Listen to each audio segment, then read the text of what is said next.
Hey, welcome to the 7th episode of the Angry Guppy podcast. This was a really, really special one for Nick and I. We got to sit down with Bobby Wintle, the owner of District Bicycles and the race organizer of Midsouth Gravel. We got to sit down with him for 2.5 hours and talk everything Midsouth, Mega Midsouth, his experiences, the history of Land Run 100, which used to be Midsouth before he changed the name, and much, much more. We really hope you guys enjoy this episode. It was a lot of fun. I know that audio quality of this one is not the best. I had a mic that, instead of being attached to my chair, I had in my hand. I talk with my hands a lot. I apologize on that. The video quality itself is so-so. We recorded in a studio where the overhead lighting was on. We tried to record without it. It just wasn't ideal. It was too dark. So there's a bit of a flicker in the left-hand corner of the video, the right-hand corner, right above Bobby, that is kind of annoying. But we appreciate everyone that has given us feedback. It's helped us tremendously to get these little things fine-tuned. I'm still very new to this, and I'm trying to learn. So thank you so much for helping us out. We really hope you enjoy the episode, and make sure that you like and subscribe. Thanks. Appreciate it. Well, hello, and welcome to the Angry Guppy podcast. My name is Nick. This is my co-host, Josh Bauer, and this is... Hi, I'm Bobby Wintle. What's up, dudes?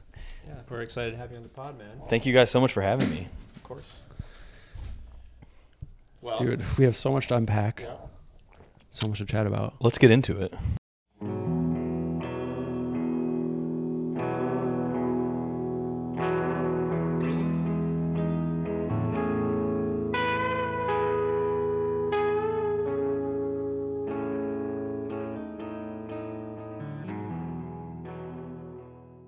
Well, Nick and I are down here. We attempted the FKT. Nick was able to get the record. I did not finish. I had to call it quits with 60 miles ago, unfortunately, because of the crash. But Yeah. we'll probably get into more stories of that. But we really wanted to have this handsome fella on the pod and chat about Midsouth, Mega Midsouth. Dude, everything's Stillwater. Yeah, everything's still Just like the 4 days I've been here, I've learned so much about this area and this town and like the kind of legalities and like of Oklahoma in general is fucking insane. It's wildly, so cool. wildly conservative, wildly forgotten in some ways, but like wildly sick, beautiful, also welcoming place. So welcoming. It's very welcoming here. And along the route, I never had I guess I had one experience, but everything else was just insanely like welcoming and just warm and loving. What was your experience? Oh, I was coming out, crossing 35 right before Guthrie. I think that's 35, right before that first stop that I was at. And this SUV came flying off the interstate and like coming out to like the highway. And I was like crossing, and they were not going to stop. And I went like this. Didn't flip them off or anything. I was like, "What are you doing? Like, there's a stop sign. You're going to kill me." And they just fucking laid on their horn and flipped me off. Oh. Yes. But Classic. probably not from Oklahoma. Welcome. If they're going from 35. Probably Texas tags. Yeah, there you I go. can say that out loud. Yeah. But Well, I'm sorry that happened. no, everything else was. I feel like I didn't have any crazy experiences like that. Just lots of dogs. Oh, dude. Yeah.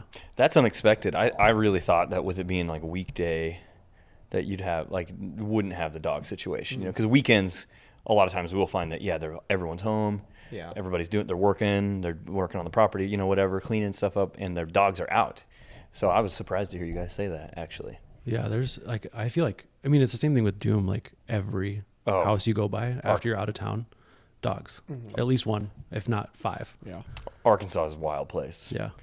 On the high country in 2020, I had my headphones in, but I saw like something on the corner of my eye when I went past the driveway, and I was like, "What was that?"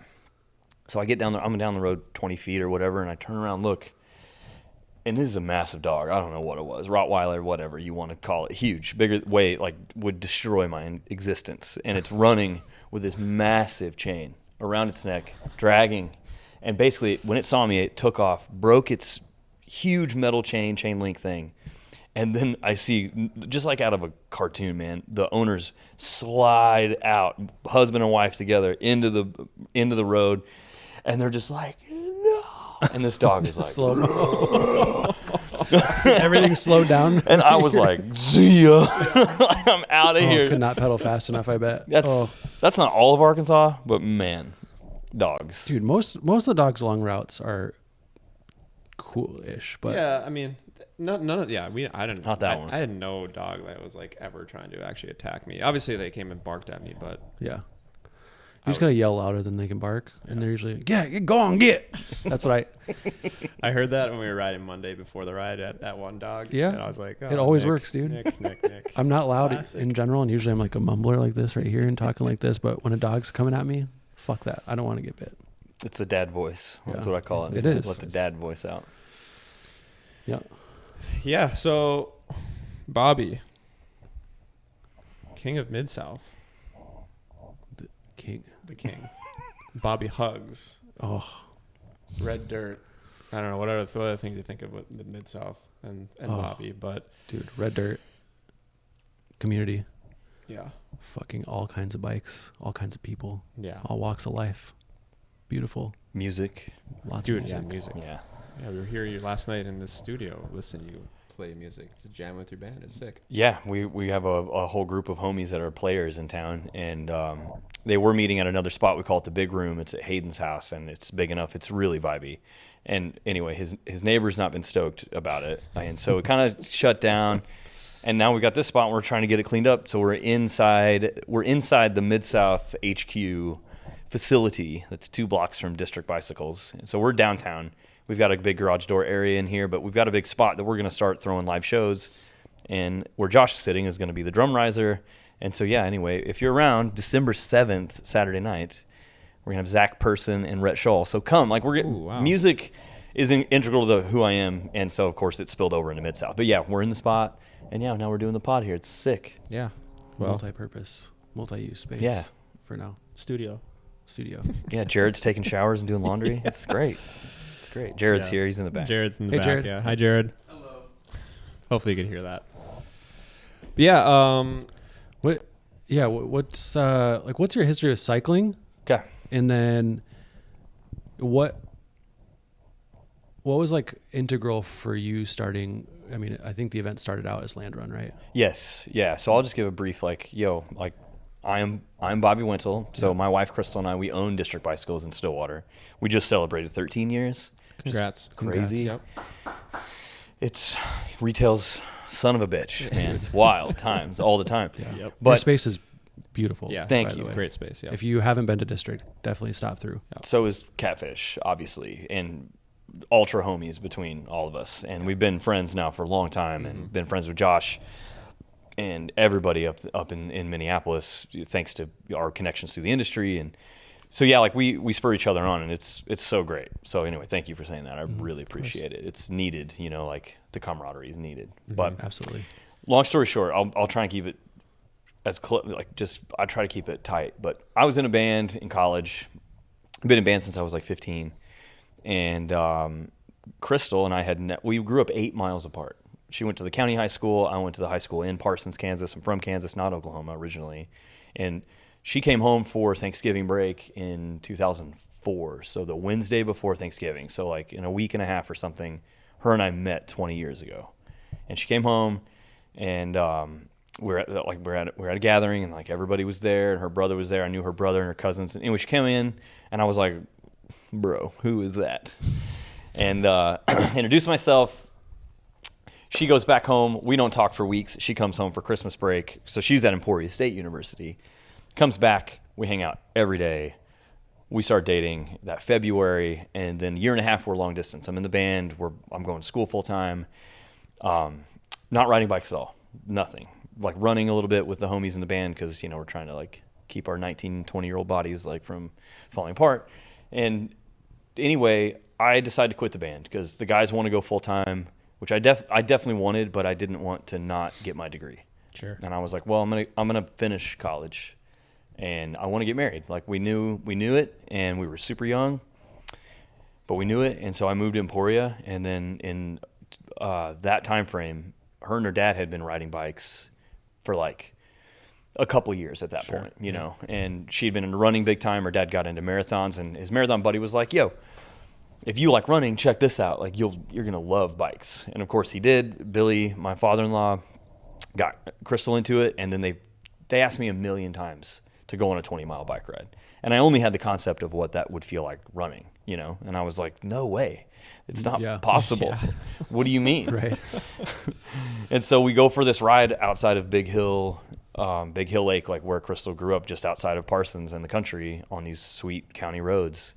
And instead of 20, we did 38 miles on that first ride. And I was on a 61 centimeter Schwinn Varsity slam saddle, like way too big. And I mean, I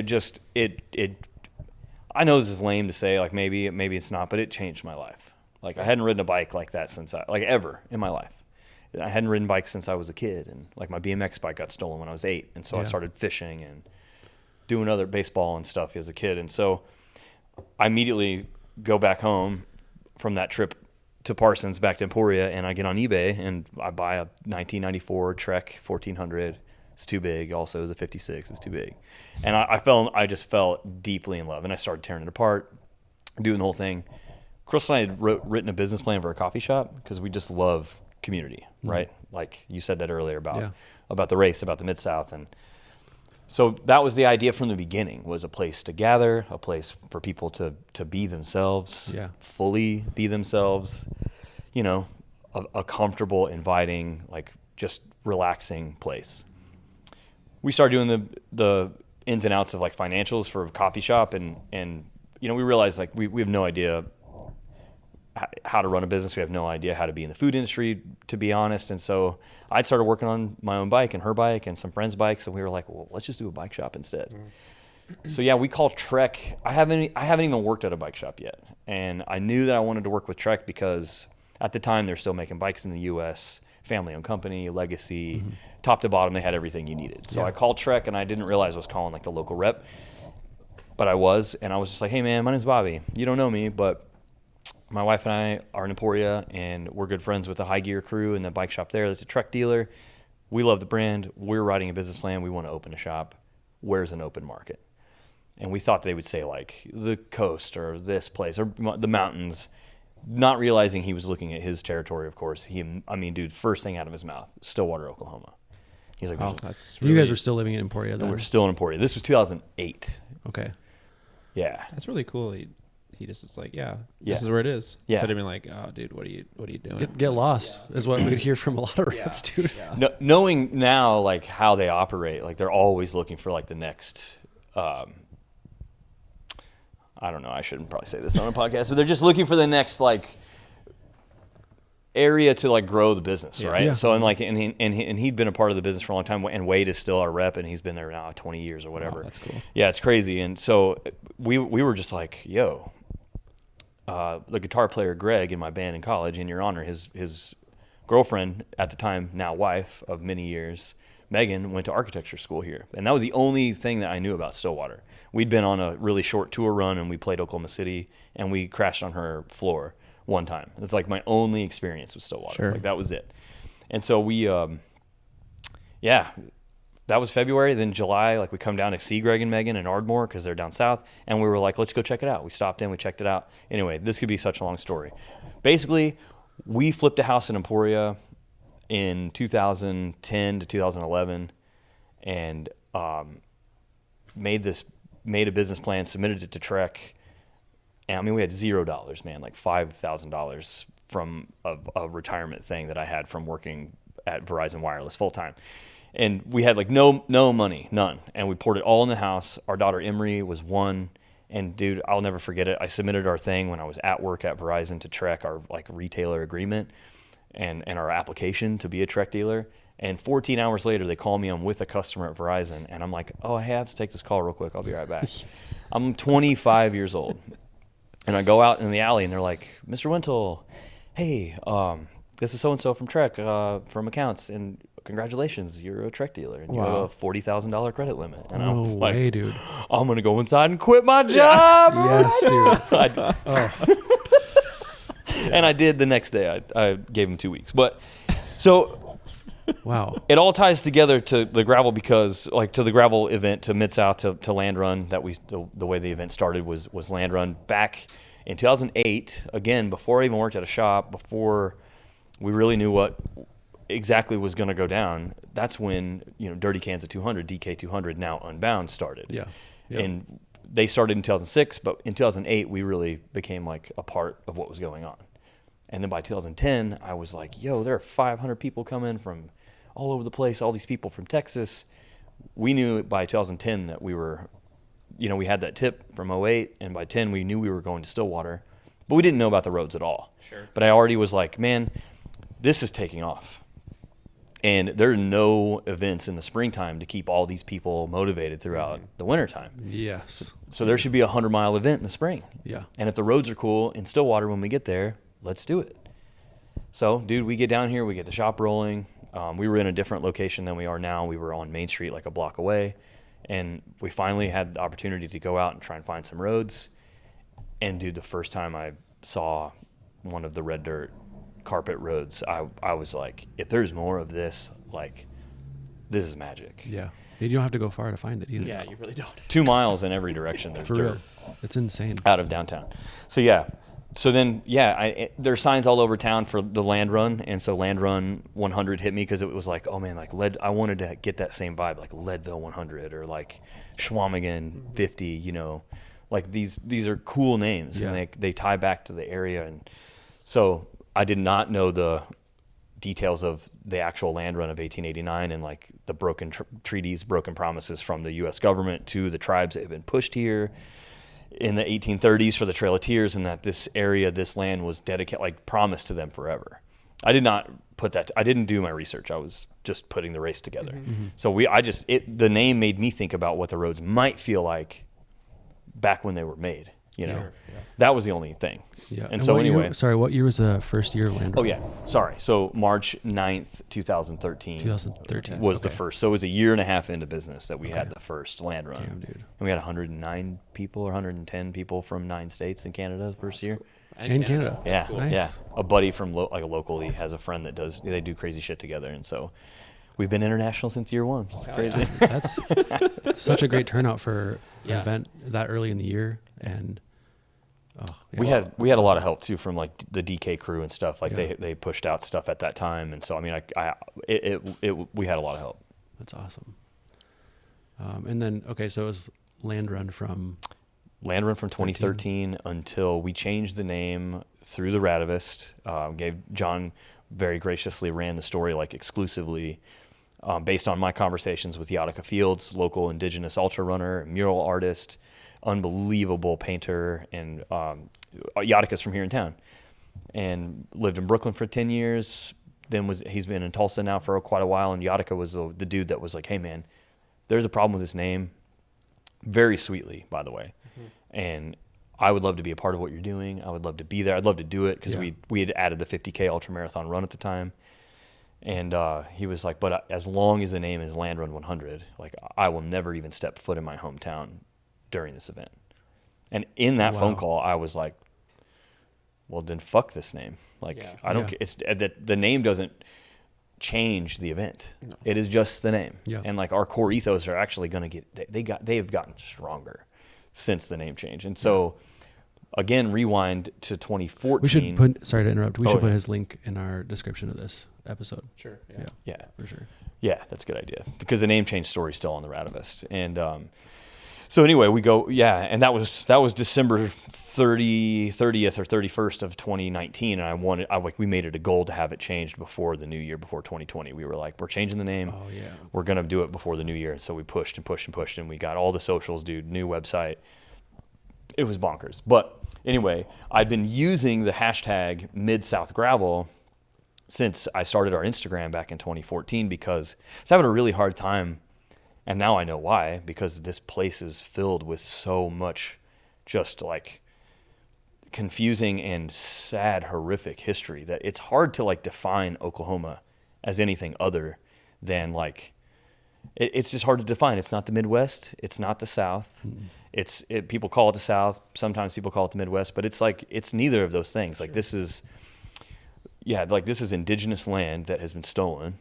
which is the entire United States. But this specifically is different because of how the tribes are pushed from the southeast and in the Trail of Tears. So, I mean, we have 39 federally recognized tribes in the state of Oklahoma, and no actual like recognized reservations in the true sense of like what reservations look like in other states.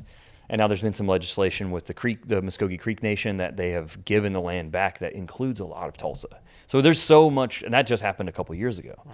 Anyway, so it's hard to define like what are we. So when I was changing the name, I didn't have any clue what to change it to. You know, we talked about like something or other, or classic, or because I wanted to get away from the 100-mile moniker because I wanted it to be more of a festival, which I think is exactly where we're headed. And I've been using this hashtag Midsouth Gravel because I'm like a Midwest rock, like punk kid, like emo, screamo, like Midwest rock and roll. There's a whole vibe. Yeah. And I was like, well, we're not Midwest, but we're in the middle of the southern region of the U.S. if you look at the U.S. as a whole. And so I was like, oh, dude, sick. I was like taking a picture of my 2013 Ty Warbird on a group ride on a dirt road, and I'll never forget it. And I just hashtag Midsouth Gravel. I was like, yo, dude, that's punk. That's punk as fuck. Like, this is sick. And so finally it hit me. I was on my way to go get burritos for the shop. Like, we get lunch together every day almost. And I was like, this is the Mid-South. Like, you're coming to the middle of the southern region of the U.S. Like, this is it. Also didn't Google that. Didn't realize that Tennessee and like Memphis and like all that is like the Mid-South. And that there's a whole Mid-South Wrestling Federation down in like Mississippi or Alabama. Anyway, y'all might be the Mid-South from like the early 1900s or something, but like as expansion happened, if you look at the map, we're the Mid-South. Yeah, absolutely. That's funny. Yeah, dude. So we can share it. I'll let you guys share it with me. It's fun. I do like the name though. I like Midsouth. Just nailed it on the head, dude. Yeah, it's perfect. It was really hard, man. It was like terrifying to take something that at that point in time for Reg for 2020 in 2019, when it was Land Run 100, we had 8,000 people on Bike Reg getting 2,500 spots, and we sold out in credit card processing time. Wow. So, I mean, we took like an internationally known brand and we threw it in the trash. And I was like, it felt very unsettling. It was, and and like we didn't talk about it locally before we did it, man. Like we kept it very, very, very quiet. And then the Radivus, like we blew it up that morning, and then I just did not feel safe even. It was so weird. It's so crazy. People fight against change, and they were like, oh, it'll always be Land Run 100 to me. And I got some emails that were like, you woke, blah. I mean, just like derogatory, like 8 emails within minutes of it going live. Over quite literally a name change. A name change. To you, from what you knew, from what Land Run actually meant. From an indigenous person who was from Stillwater, who I respect very much. Yeah. And to this day, I'll get people coming to me saying like, man, it sure is a shame they made you change that name. And I'm like, here's a link, read the story. Yeah. Like, no, this was one conversation.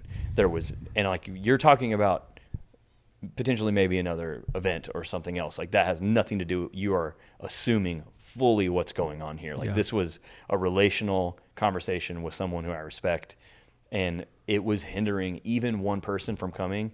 To me, that was worth changing the name for. Yeah. And so now, whatever, dude. Like, it's all good. It's all good. It's so good that now the name allows us to we can be and do anything that we want. Mm-hmm. Think about like the Mega Land Run 100. Like that doesn't make any sense. Yeah. Or the Mega Land Run like doesn't sound cool. Mega Mid-South is dope. Yeah, it is. It's so dope. And we would have never been able to do that without, in the same way, we would have been able to do the event, of course, but it all just feels so, it feels holistic and it feels genuine, and it all has come from a very genuine place. Like we're not chasing anything. We're just trying to like invite people to come here, experience our town that we love deeply, and experience the roads that have completely transformed like my idea of what's capable. Yeah. You know? Yeah, absolutely. I thought Mid-South was the name of the event for a lot longer, but No, because in 5 years, 2020 yeah. and then 2021 we had to do the social distance one, which was really That was a really creative idea, I think, that you guys came up with. And you helped with that Yep. big time. That's Yep. where you and I really met. Yep. And Mhm. to thank you for Yep. being a part of that. It was Yep. awesome. Yeah, how many other shops did we? There was 9? 8, 9 total. Yeah, Nine that's total. right. Jared had was one, right? of them. Yep. Yep. Hope Um, Cyclery in Pennsylvania. Yep. In Johnstown, we had Cycle East Yeah. in Austin, Texas. We had Angry Catfish. We had Gravel City Adventure and Supply in Emporia. We had... Oh, there's one in Emporia. Okay, so that's cool. Oh, Did you? man. You guys had one here then too, right? And we had one yeah, here. yeah. Why am I forgetting? I mean, people are going to be so mad at me if I'm forgetting. I didn't mean to put you. Yeah, on the no, spot it's like okay. that. Dang It's been 3 years, so. It's been a while. Thanks for sharing the history Oh, on the yeah, name change. absolutely. Cycle Works in Lincoln, Nebraska. We had Lincoln. So we tried to like keep it in where the concentric areas of where people were signed up from, right? Mhm. Yeah. And also spread it out also a little bit. So it was There was one on the West Coast. wasn't Yop, there? Yop Cyclery Yep. in Colorado, Yeah. and GSC. Yeah. Yes, okay. It was rad. It was so much fun. Yeah, no. What Nick said, it's nice that you shared the history on the. Just the background of the name change. That Yeah. means a lot. Because I didn't know much about Okay. that, so I'm gonna go read that Radivus article after this probably. Yeah. It's a lot about perception, you know. Like I didn't get into the details of Yatika's and I's conversation, but that conversation was about that long. Like it was, yo, like what you're doing is dope, and this name sucks. And I was just like, dude, you're totally right. Like okay,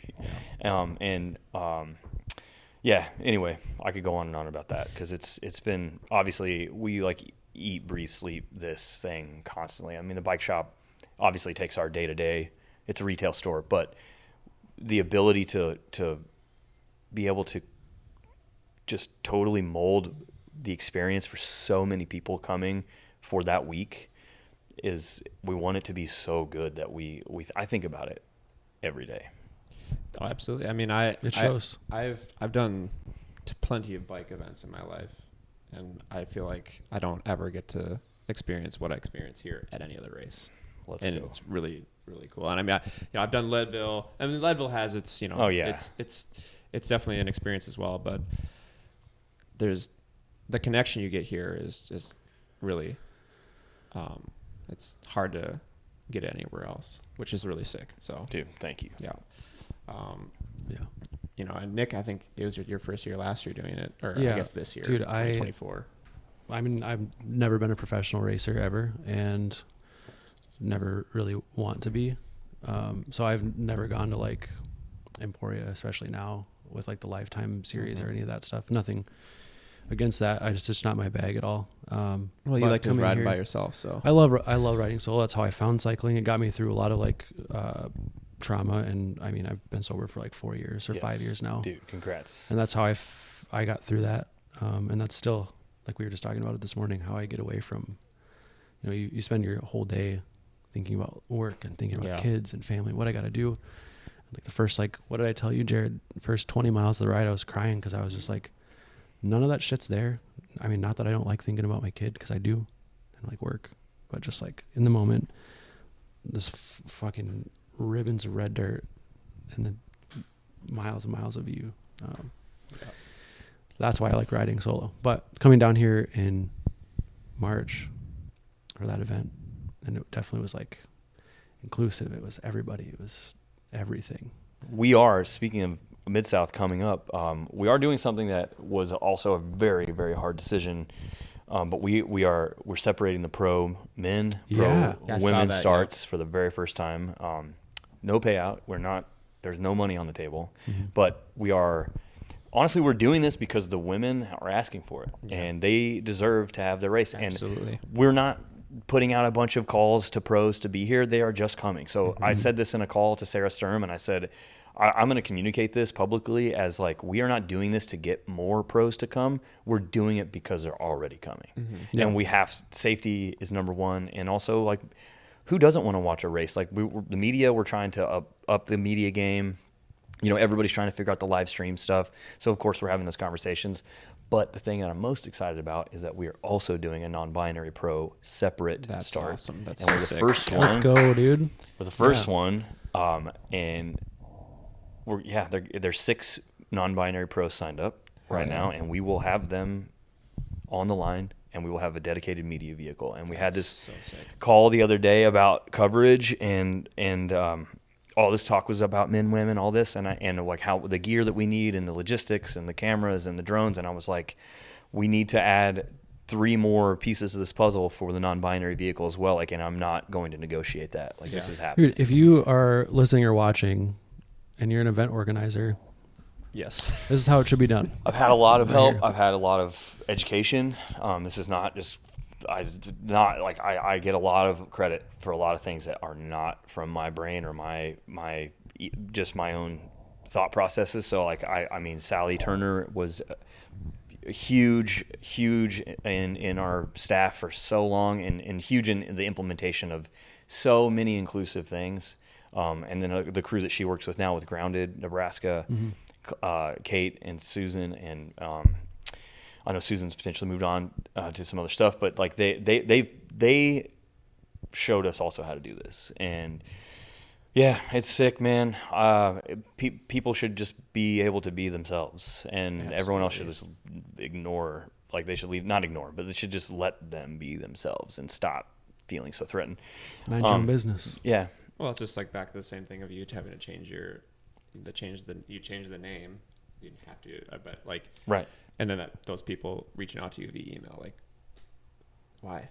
Yeah. What is it? It doesn't Cool, bro. Or whoever you are. Whatever. not affecting them. Yeah. you know? This has nothing to do with you. That's really cool though. Yeah, dude. yes. Props. That's sick. Yeah. Thanks. Dude. Okay, so Yeah. how long have you been scheming of the mega? Mega Midsouth. Yeah. Okay. Like, I want to know what was how did the first conversation go Yeah. with you guys planning that? So the reason that this is happening is because Mega Midsouth now exists. We had our inaugural Grand Depart September 18th, Yeah. 2024. Dude, we had like 160 some people sign up. Yeah. And then I think we had 100 and it was about 110 or so ish start. And we had 38 finishers. Wow. So the first ever conversation of this went just like this. I was like, hell no, like I'm never doing an XL. Like everybody else is doing it, like never. I'm never doing that. That's so dumb. Like, why would we want to put a long, and no disrespect to any other organizers, but to me, for my process of planning for the event, why would I put out this huge thing, especially in March here, Yeah. of a 300-mile event or whatever it would have been, 350, whatever, for those individuals to not be a part of the entire festival that we're putting together. Yeah. Like, yes, the send-off is sick. It would be sick to have everyone here, thousands of people sending off whoever was going to do this for however many days it was going to. And that's the other thing, is that if we had to put a time limit on it, and then like the amount of energy and effort that we're putting out at the finish line for the 50K on Friday, for all of the parties and gatherings we're throwing, and then the Saturday finish line until DFL gets there, then like what's the expectation? How do we can't match that, for people that are going to take 3 days, because this is not, I'm sorry to say this, but I'm not directly comparing it to any other events, but like, we couldn't be like, yo, this is there's a 35-hour limit on this event. Like, right? I mean, you guys that would ruin it. It would ruin it, and it would not be possible for a lot of people. It just makes it immediately inaccessible, and a lot of people would not even try to do it. Yeah. So that was the first conversation, was no. Yeah. And then my buddy Seth, Dr. Seth Wood, and Dave Easley, both separately of each other, were just like, yo, man, like, you should think about this. Like, you should think about, the route could exist very, very easily. And then Dave Easley, during the pandemic, at some point came over on a single speed and rode all 5 courses that we had made since 2013, back to back to back to back to back. And he slept between, so he would do 100, and he did all of them, and it was like 100 degrees. I'll never forget, it was so hot when he was out doing it. And then we all had a gathering and a party at District when he was coming in for the last final one on the 5th day. And Dave looked me in the face and was like, you got to do it, man. You got to do it. You got to put it together. Yeah. I had Dave and Seth both speak at the start line without even telling them I was going to make them. And they're like, oh, I didn't prepare anything. It's like, perfect. But because... That was at the start of the September 18th? Of September, of our Grand Depart. Okay. Yeah, the first one. And so Seth said it perfectly. Like, this route and the way that we decided to do it is we're making this as accessible for anyone that wants to do it, period. Even if you don't want to sleep outside, you could get to Guthrie and sleep in a hotel. Yep. You could get to Perry and sleep in a hotel. You could get to Pawnee, and there's one tiny little hotel, I think, in Pawnee. And then, so it's like you can do it however you want. Not to mention the campgrounds and Right. I mean, can you stealth camp in Oklahoma? Is there any state parks? There are not state parks in this area on the route, but there are multiple lakes, like city lakes, Lake Liberty outside of Guthrie, the Lake Perry that we go by the campgrounds on purpose, and then Pawnee Lake on purpose. We go right past where you can camp. Yeah. So if you did decide to sleep in someone's ditch, like just be as respectful as possible and be careful. And, I know those things happen. Post office are also always open 24 hours a day. The P.O. box at a post office. Yeah. I learned that on the Divide. And then I also learned it at High Country, and I stayed in 3 different post office, 3 different nights alone. Lights were bright, so you take like a buff and you put it over your face, and the buff is like your sleep mask. And there's almost always electricity, and they're almost always heated. So like you can do post office, and every postmaster general that's almost stepped on me has been very nice. So you can do that. Yeah. So we built it in a way that like you can do this straight through. You could hotel credit card it, or you can camp. And so, yeah, dude, that was what Seth said, and it was perfect. And so, yeah, anyway, in between this, right, we start looking at it, and we're like, all right, well, how do we want to do this? Like, how can we build the course? So we get into a call with Kevin Prentice from Ride with GPS. Kevin is phenomenal. And we were like, dude, how can you, we don't know where to begin. Like, we do know where to begin, but we want to like narrow it down. And I don't remember whose idea it was, whether it was Josh McCulloch, our creative director, or the Seth or Kevin. I don't remember. But basically what we did is we decided we wanted to look at the perimeter of every 100-mile we'd ever made, because it made a pretty dope square. And so Kevin's like, oh, yeah, I got a tool for this. Check this out.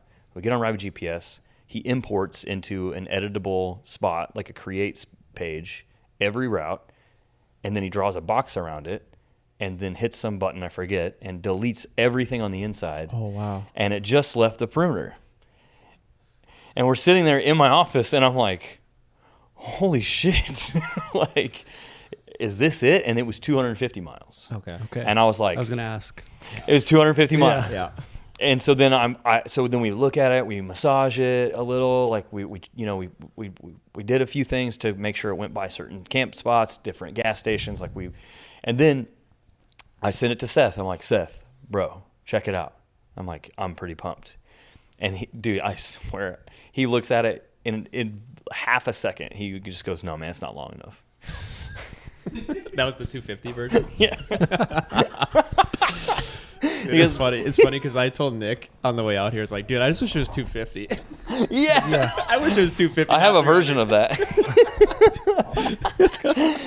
And so I'm like, damn it, man, I don't know what to do. I was like, because like, I'll go back to the drawing board. And so then I pull it up and I start racking my brain. And so the section from Pawnee, the last 60, I was like, oh man, there are some dope roads that we're not hitting. That's a part of a 50 mile that we did into Glencoe. Oh yeah, dude, that section from Pawnee to Glencoe. Yeah. Mega Midsouth. It's sick, right? And so I was like, well, if I add this in, and then we go into that, you were talking about roads that are like closed, right? Or you feel like you're on someone else's property. Yes. But it's a county road that they've allowed the property owner to just basically have ownership of, but there's no fence, there's no trespassing. It is a public county road. And there's another road that was supposed to be on the route at the end.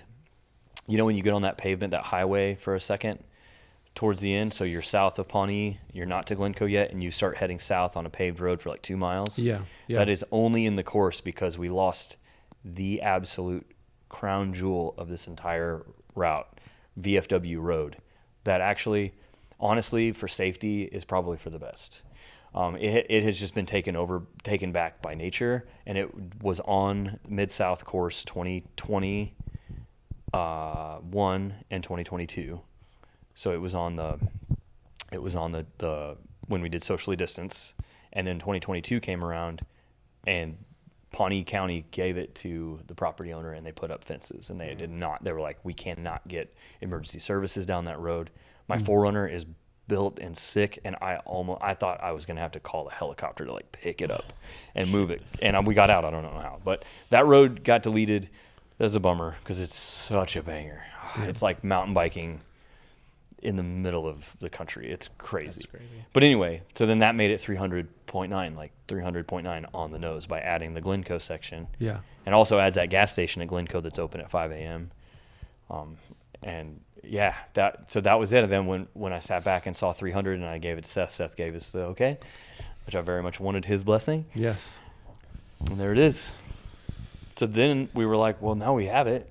So we have to do an event in some way. When was that? Like, dang, I'm forgetting. was it just this year or like last year? I think we really started working on the ins and outs of the rubric like a year ago. Okay.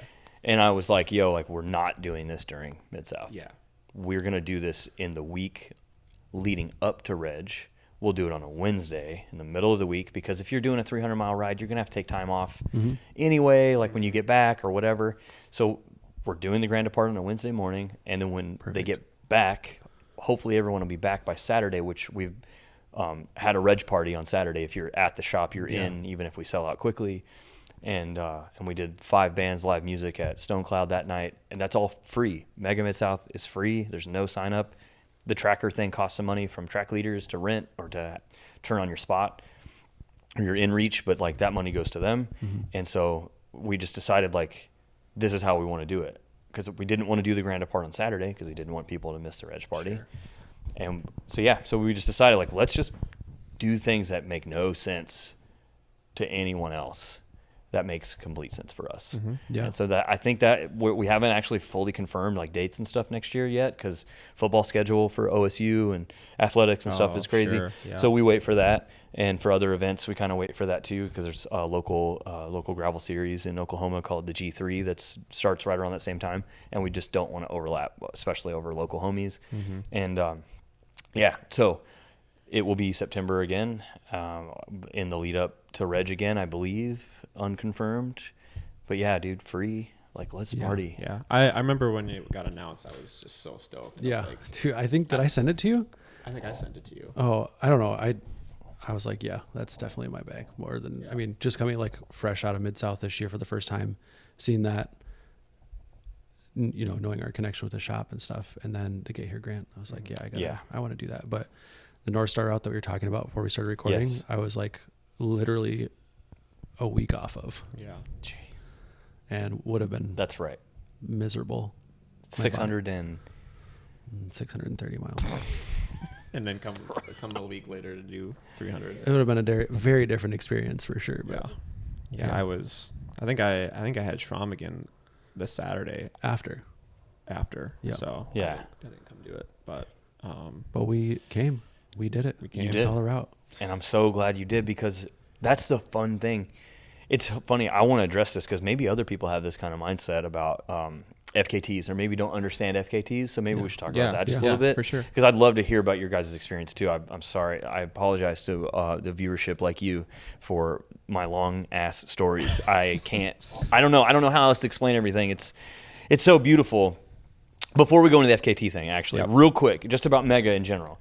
So of course, not only did we just we make the route, we decide when to throw the grand depart around another party because this is just how our brains work. We were like, we have to have people ride it, and if we're gonna have people ride it before to kind of beta test everything, that's right, yeah. Josh was like, oh, we're gonna film this whole thing, and so we had 2 different attempts. We tried it last November, and we got rained out, and we got such great footage. So go to YouTube. Go to Midsouth's YouTube channel, and we have I'll put a link in the description. 5 episodes of the Mega They're Midsouth. all really, really good too. Josh is incredible. He's like unbelievable talent that's a part of the team. And so then we take a huge pause all through Christmas, and then we come back in May. I just got back from Stetna's Pay Dirt, and that like next day we just hop right back in the van, media van, motorcycle, cameras, lens rentals. The whole thing. It was great. It was so sick, and it turned out so good. Yeah. And it doing was- support, you know, like it was a supported ride. So yeah, doing support and like going and buying food for everyone at camp every night. Yeah. And it was so great. And I feel like it was the best way for us to announce, Oh, for sure. you know, Yeah. content is so good. And yeah, and now it's something we can all look back on. But yeah, so of course we just keep adding to the mix of like what we feel like we have to do to package up a thing. And it was really great. Yeah, to step back, Midsouth, 100 miles, you have a 15-mile, and then the 12 50K. and 12 mile. 12 mile. Yeah, and the the inspiration ride. And the 50K ride, or 50K run, right? Yep, and a 50K ultra marathon. And then this year, for the very first time, we added a half marathon. Oh, really? Yes. And God so Dude, we're already at like 100 and some people for that. And we're not closing the half I marathon might have to do that. or the 50K. So many people are talking about doing both. And they want like a registration click to do the half marathon and the 100 and the half marathon and the 50. We don't have that this year. We'll see. But yeah, dude, Friday morning, half marathon, dope aid stations, do it.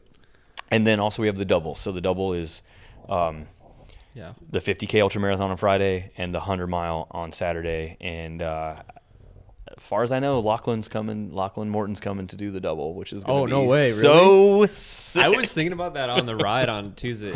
I was Wow. like, dude, when is Damn, Lachlan dude. going to come? I didn't know. That's so sick. He's been texting me a little bit, which Okay. is super tight. Our coworker, Elena, Yeah. has done the double. Elena did the double Oh, last yeah. year Yeah. on a fat bike. Yep. Did the 100 on a fat bike and then ran a fucking 50K the day before. Yeah. I think they might be planning on doing that again. Yeah, they're doing it again. I don't remember. If they're I doing don't fat bike, know if though. they're doing it on the fat bike, though. No. Sorry, Elena, if you're listening. Yeah. And- Actually, I think they told me they're not going to do it on a fat bike. Sorry. but yeah. Anyway. Yeah, I don't know. So cool to have that like a venue for people to do that back to Yeah. back. Yeah. So cool. And then for, things really get started Thursday night. So Thursday night we have the denim ride with salsa, and then the beer can release party at Iron Monk on Thursday night. And then there may be some other shenanigans that always happen Thursday night that isn't on the public calendar. So just, I don't know, keep your eyes peeled for that. And then Friday is 50K start, live music all day long, 10 a.m. to the riders meeting at 6. And then Chamois Butter does an open tab at Stone Cloud. And then we release our Fuzzy Rabbit, our non-alcoholic beverage that is a Stone Cloud beverage. Which is very tasty. So good, So right? good. Yeah. Electrolyte drinks that are doing like lion's mane mushroom stuff now. And We then need to go grab some of that. Yeah. Friday night's crazy over at Stone Cloud, and then Saturday morning is the big show. And then DFL party, man, I think we have the best DFL party on planet Earth. Yeah. Super good. We had like 400 people or something crazy. I don't even know. It was chaos. Like we couldn't find each other, like staff, like not staff, but like Trevor, like Trevor's our announcer. And like he was like looking for me to ask me something, and we wait until the sun goes down. And 2 years ago, I like stress ordered a disco ball for the finish line because we all talked about it. Trevor's like, dude, we can mount a motor in the middle and we could like have it turning. And so like last minute, I ordered from Sweetwater. And so yeah, as soon as the sun goes down on Saturday night, the disco ball goes up, and then it's all hands are off, dude. Like which it is anyway all day, but. And then, so DFL party with All Bodies on Bikes, Marley Blonsky, Yeah. that whole crew. We have some stuff up our sleeve for that I'm not going to. Logistically, I don't even know if it's possible. But just know, like, don't miss the DFL party. Like, go take a nap if you need to and get back because it's going to be wild. Yeah. Yeah, well, that's what's so cool about the event. It's just like a whole, like, 3 days of just, I mean, I don't know how you. I don't either. I don't know how you even. I'm still recovering. Yeah, I know. It's funny. We come to this and it's like, how does Bobby do this for 3 days in a row? Yeah. He's just like nonstop. Everyone thinks it's so impressive. I'm on cocaine. I've never done cocaine. I don't ever want to be around cocaine. I don't need cocaine. My body is making cocaine right now on its own, I think maybe. Yeah, dude. It's just so exciting that everybody wants to be there. Mm-hmm. It's the same way I felt whenever I was in a band in college, like high school and college. Like I want to put on the best show possible because these people could be anywhere right now. They could be anywhere, but they chose to be here. I hate this Great way way to look at it. perspective. I hate this mentality of other events that are like, it's a privilege for you to be here. Yeah. And that's why I got rid of the lottery. I got rid of the lottery because, well, number one, we changed the name, and demand, like when we changed the name in COVID too, demand did go down. Like we still sold out, but it took way longer. And so like, I don't know if that's telling of us and our processes, or telling of how people feel about things whenever things change. I don't care what it is. Like I didn't need the lottery anymore. And also I hated it. And that's why I called it a randomizer. And we made the little robot thing, because we were like, Randy the randomizer robot picks you. It's not us. We didn't want to make it feel like this exclusive thing. And that's why also, like, I'm just going to publicly say this. If you're a woman and you want to come do this event, or non-binary, you get on the wait list, we're pulling you in all year. Like, I don't care. I don't care how mad people get. I don't care how deep the men's one gets. Like, we've been doing this for years, and we're going to keep doing it. So, like, I feel privileged to say that these people are coming. And I can't believe it still that we have this event that is in the top 5 biggest gravel events on the planet, you know, and Dude. I don't know. That's it for me. It's that perspective. I mean, it's a beautiful thing. Maybe so. It's I a never really great way thought to of look it. at Thanks for helping me figure that one out. Yeah. Dude, like, yeah, I mean, other event organizers need to figure that out, that it's the people that are coming to those events that fucking make it the event. Yes, man. Just like Frostbike, like people, you may not know what that is, but like Frostbike's gone, Saddle Drive is gone. It's the industry event. And like, that's where we got to be such good homies with Josh from Catfish, and Kyle from GSC, and John from the Radivist, and Jared from Hope. And it's like, man, like, Hey, Jared. It's like, and my friend Adam Blake, you know, Adam Blake was at a bike shop up in Iowa City. Like, we don't have it anymore. And so now we feel like we have this ability. And Jeff Frayne from All City and Wild, like, we all became family, and we still stay connected, and we're still family. And so now we have Midsouth, and which sucks for me, because I feel like all I want to do is hang out with everybody, where I used to get to do that at other places. But like, we need this shit. We need to see each other. We need to talk about the industry. The industry is going to descend on Mega Midsouth in September. The industry needs to come hang out at Mega also. Cool, sick. All right, I'm not charging participants, but I'll charge you for booth space. Yeah. Well, I was thinking about the like. I mean, just like we all ride together. Oh yeah, but we could all ride together. Yeah. Yeah. I'm not a capitalist. Just shit costs money. It's expensive. Well, I mean, I was thinking about like even the expo you have on Friday. Yeah. Like that's filled that street. And Yeah. all the vendors that are coming. Yeah, it's kind of like a Frostbike or a mini Sea Otter, Right. We just Yeah. want to like it to feel, like a big family reunion, a big gathering. And that gets used way too often, but like, I don't know, man, I love event promotion. I love it so much. Dude. It's so cool. Yeah, I think that like there's a ton of organizers out there that love those fucking buzzwords like inclusivity and community. Oh yeah. Like that's Family, us. That's every event. reunion. And like from the ones that I have done, you coming here it's like, I mean, obviously this specific time is different because it's just like a lot of one-on-one time with everybody, and Jared and Bobby. But even, I mean, how many people did you have last year here? At Midsouth? Yeah.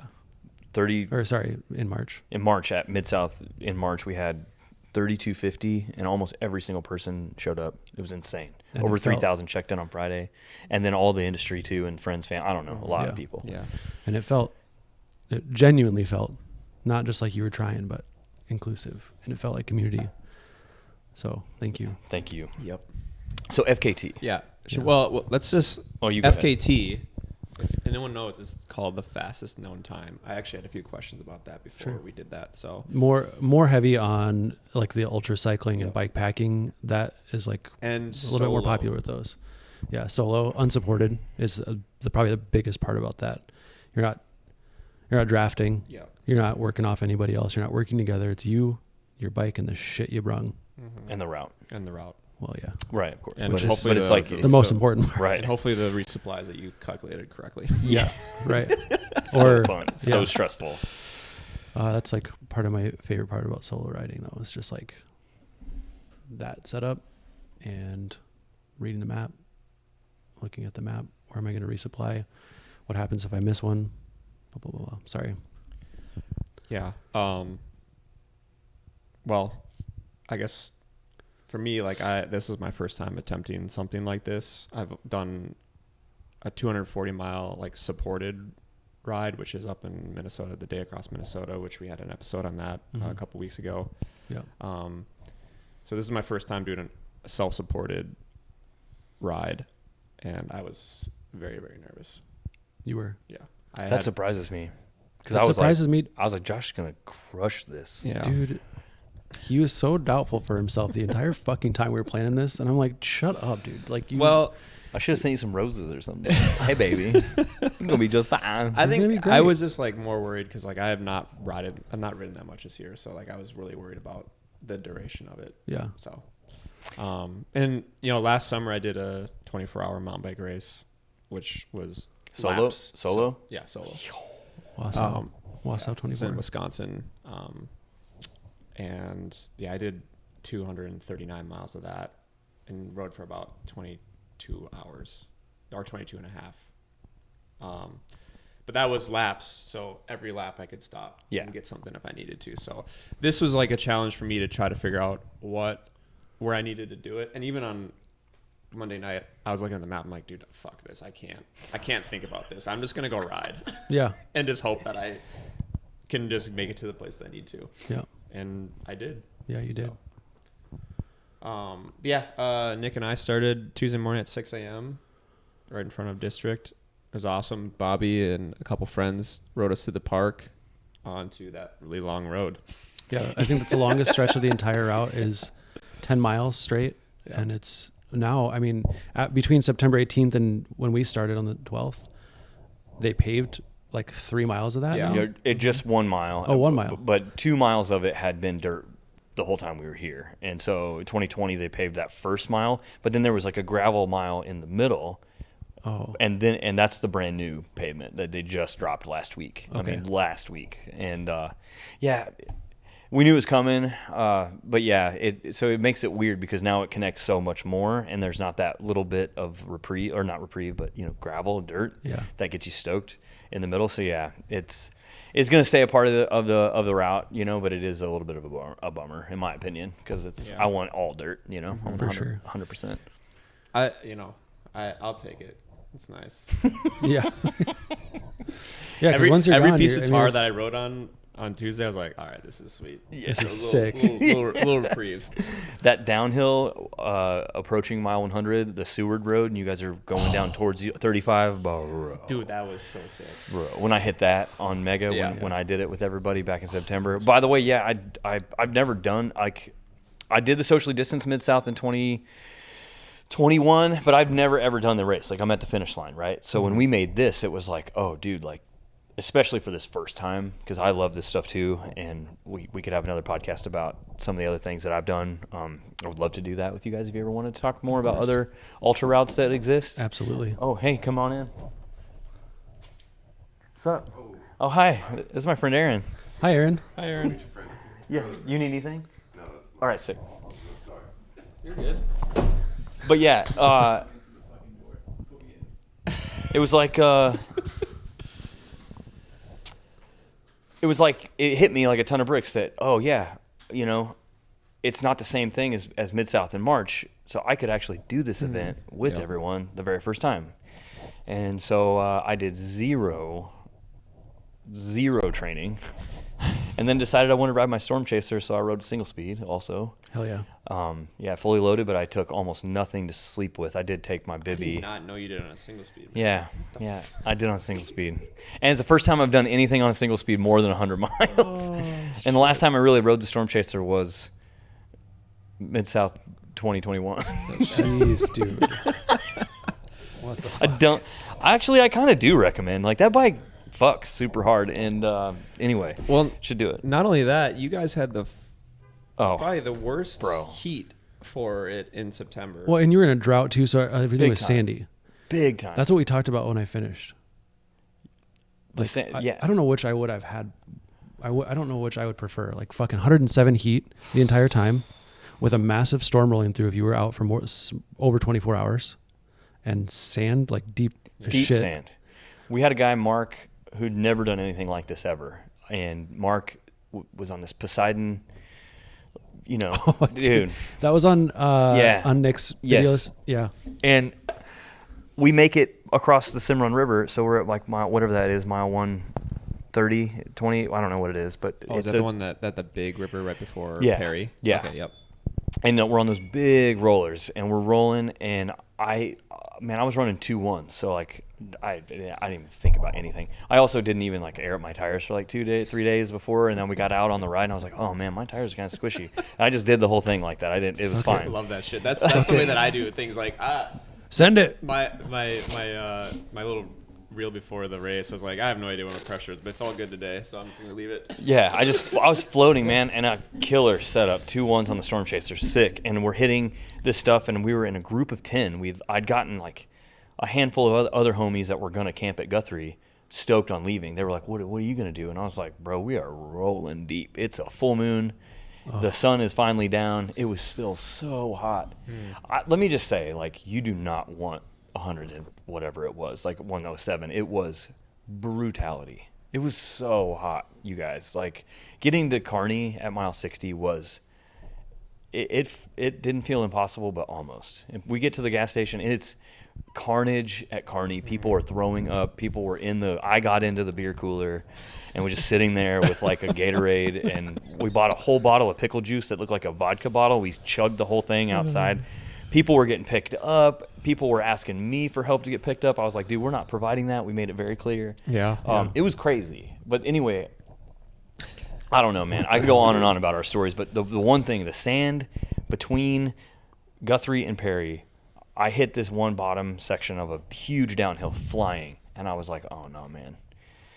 Somebody in this group of 10 is going to go down. And Mark ate shit. Oof. And like just I hit it, didn't know how to handle his bike, had skinny tires anyway, 38s or whatever, jackknifes, took out another dude on a tie bike from Oklahoma City who's super good, Chris, and immediately like I could see lights like behind me, and so everyone's yelling, we stop, and then at the bottom of this climb in 6+ inches of sand, his brakes locked up, his shifters are pushed in. Oh no. And his helmet's all sideways. He's got his light on. He keeps like shining it in my face. It's like, Mark, like turn your light off. And so I grab his, tools, and we sat there. I don't know how long trying to fix everything. And again, it's September 19th at this point. It's been past midnight, and we're trying to do bugs. The bugs just came, and there were gnats everywhere, and I was sweating so much. And it's the middle of the night. Yeah. It's sand everywhere. Everyone's just kind of standing around, and anyway, we got them fixed. We went off route to the Cowboy Travel Plaza at I-35, so you can go off route like a mile there to the gas station because everyone was running out of water because it was so hot. And it's like mile 140, so we're like 40 miles deep from the last water stop in Guthrie. We all sit there, get water from behind, and dude, 6 people sit there and look at me, and they're like, yo, it's 13 miles back to Stillwater on the highway? And I'm like, yeah. They're like, cool, man, we're quitting. I was like, all right, man, sick, see ya. So me, my buddy Les, who we rode almost everything like together on the event, our friend Frank swing, and then Mark on the Poseidon leave to ride to Perry.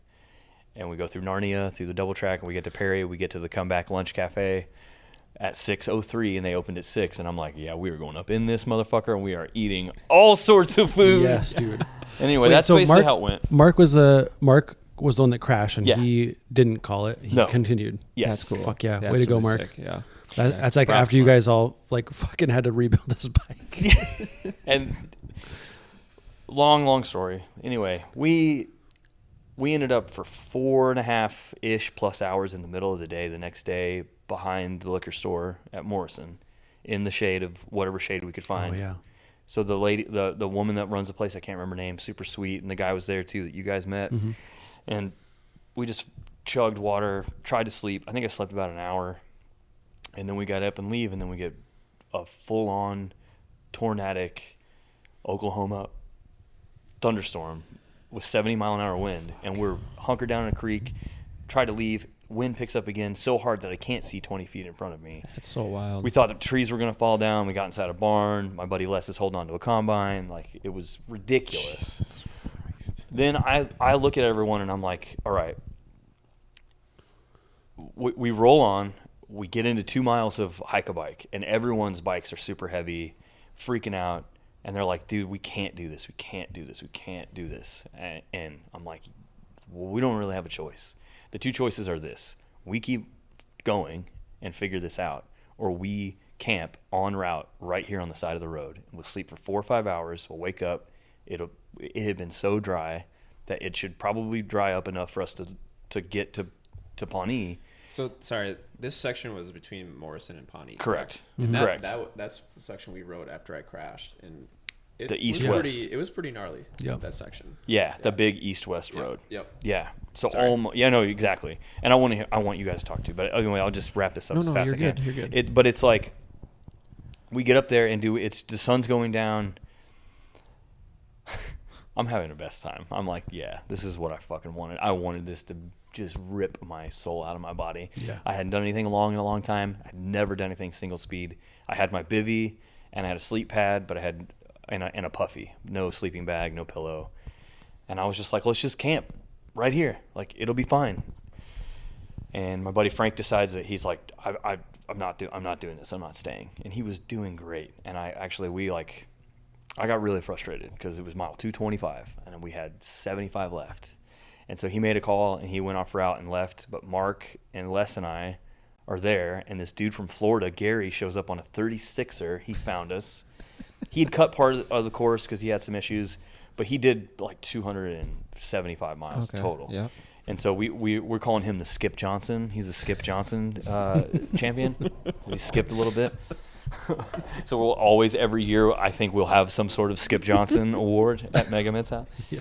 And so I look at Les. He's like, what the fuck are we going to do? Because his bike weighed way more than mine. He's on a Crust. He's on a Bombora, and like had his whole setup, everything.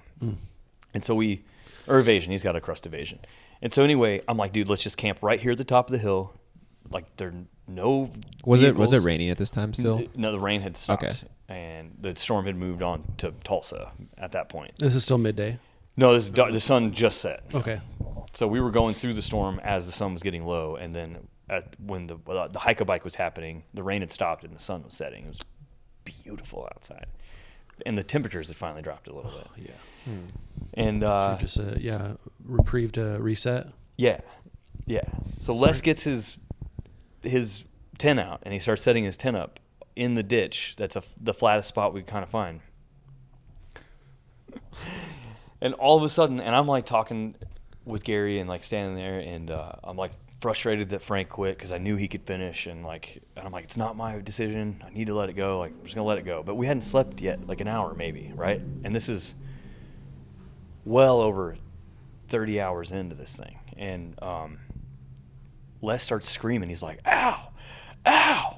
And I could tell he meant it, but Les is hilarious, and like you never know if Les is joking or not. And I was like, "Dude, what's wrong?" He's like, "I'm getting fucking stung by yellow jackets. I just put my tent up in a yellow jacket nest that's in the ground." His hand swelled up like a baseball mitt, dude. It was hilarious in hindsight. And he had bedrocks on, so he's getting stung with bedrocks, stung, and I no hesitation. I looked at him and I was like, "Fuck it, dude. We are leaving right now. Like, we are leaving now." And he just goes, "Okay." And he throws his stuff all back in to the tent, or on his bag. And no shit, you guys, half a mile later, like, it's still squishy, but totally rideable. Oh. And we rode out. And we had to wait for Mark because Mark had no brakes. We had to tighten his stuff to where his rear wheel, like, didn't move at all. He had one gear. Like, he was single speed for the rest of the 75 miles. And he was just like, "Let's go, man." Mark is the champion, dude. Yeah. Wow. And I realized it's 9:30, and I'm like, if I throw the hammer down as hard as I possibly can, like I could get the next 15 miles. I could get to Pawnee before Sonic closes at 11. And I told Les, I was like, "I'm not leaving, dude, but I'm gonna try and drop the hammer as hard as I possibly can and order food for everyone." Yeah. So then I get to the Pawnee Lake and I see emergency services everywhere. Had no idea that an actual tornado came out of the storm that we were in. Just 15 miles later, a dude got out of his camper to like pick up his stuff. His wife and his stuff was getting blown everywhere. His wife was in the camper. The storm blew the camper on top of him and killed him. God. That's at the lake On the route, yeah. at Pawnee? Yeah, on the east side of the lake. And so I didn't know what was going on. I get there, half the city is out of power.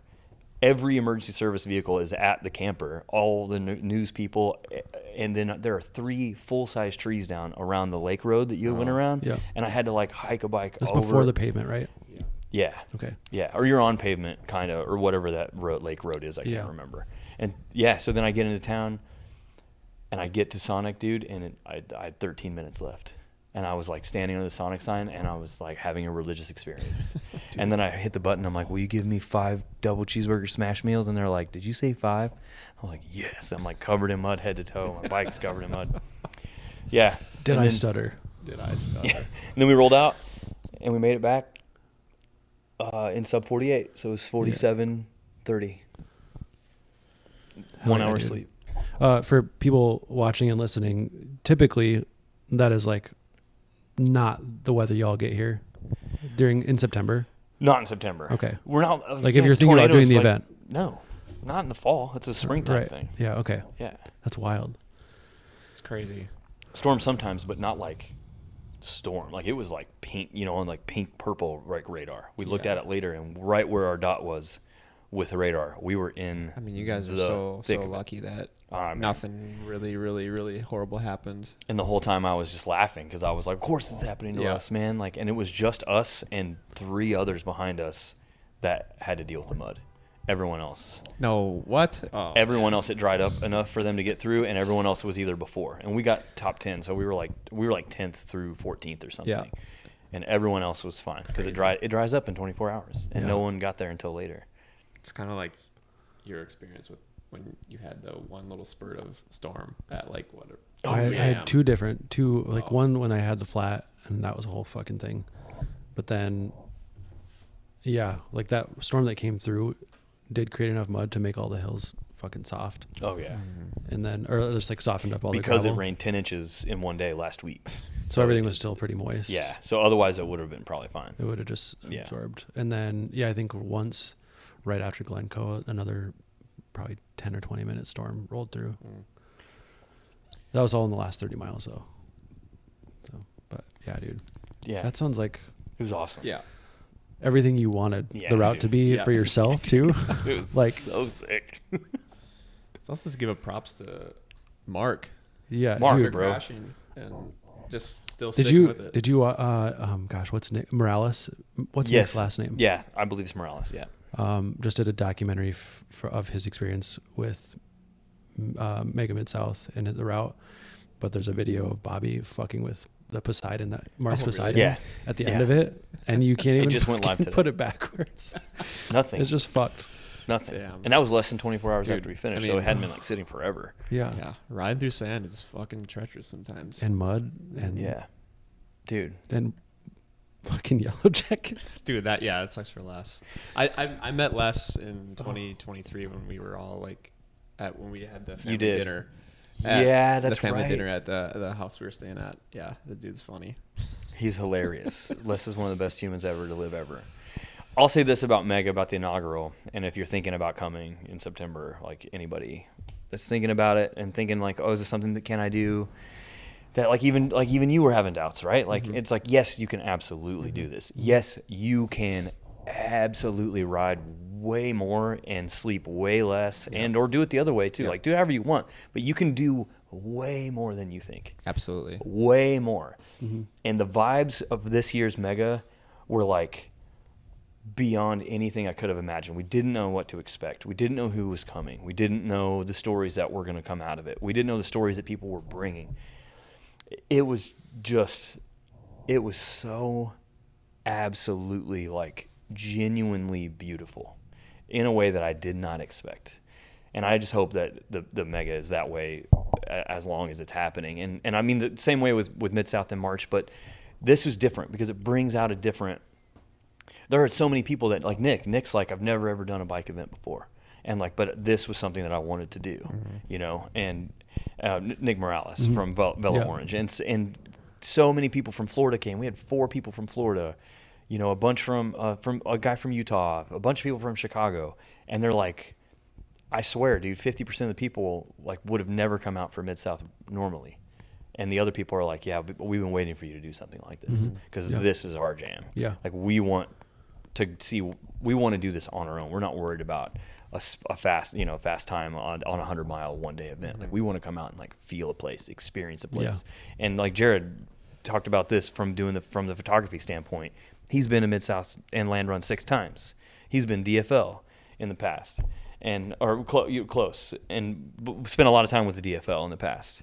And our friend Cheese, what's up, Cheese? And you still spending this much time on these roads in a different way from behind the lens, driving around, like it gets you again. It blows my mind. The roads blow my mind, and it's a different experience every time I ride them, whether it's a Tuesday or a Sunday or an event.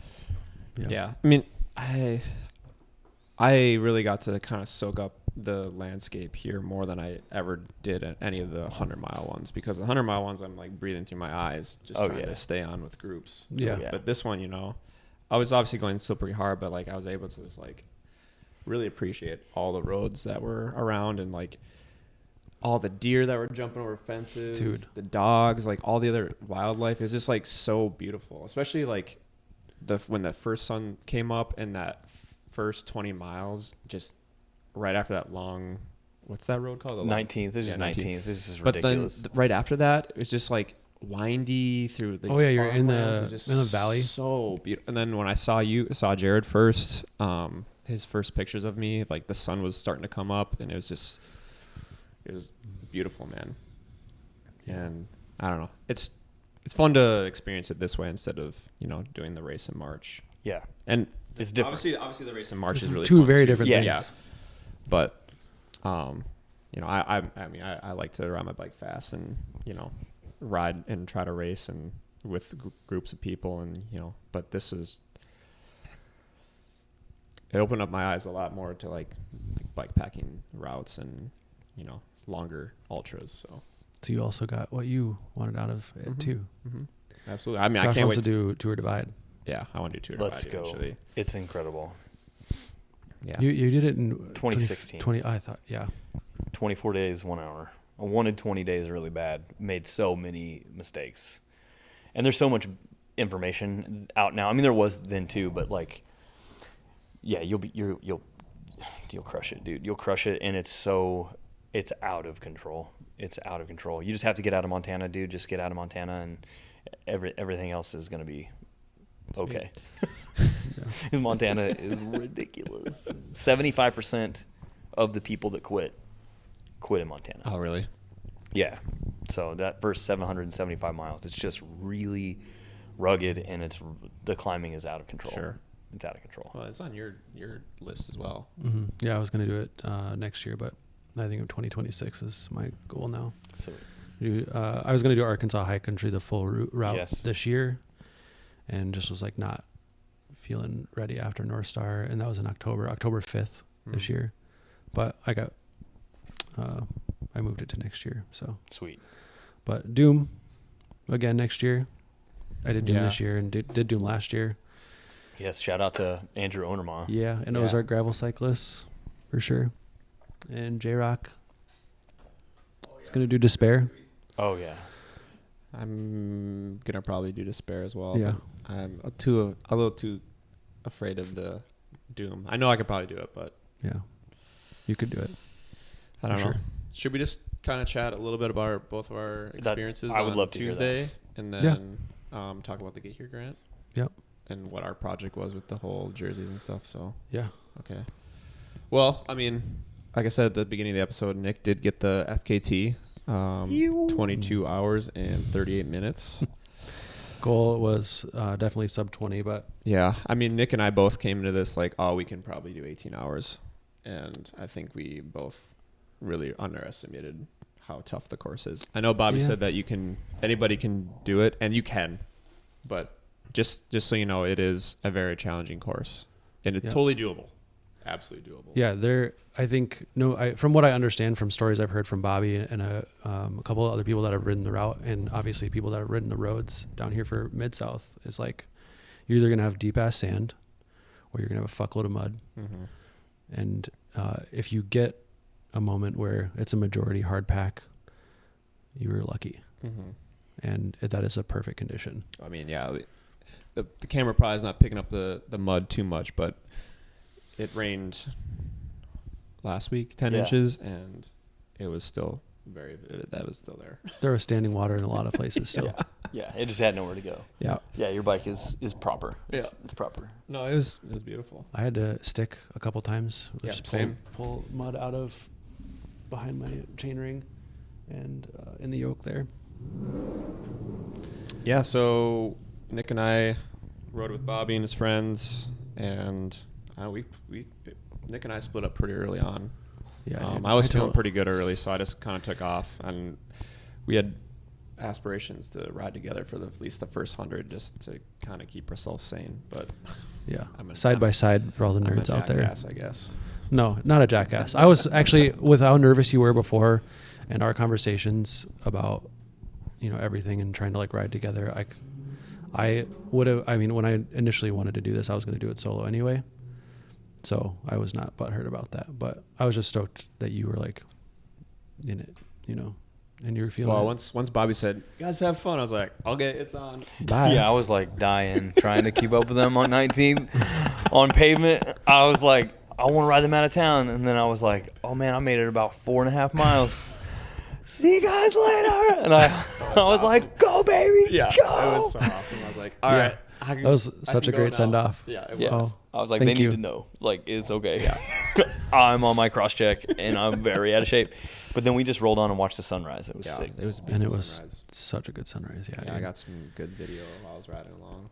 And then the first like 20 or 30 miles gained like 5 miles on me. Yeah, I was Just- cooking. I definitely went out a little too hard.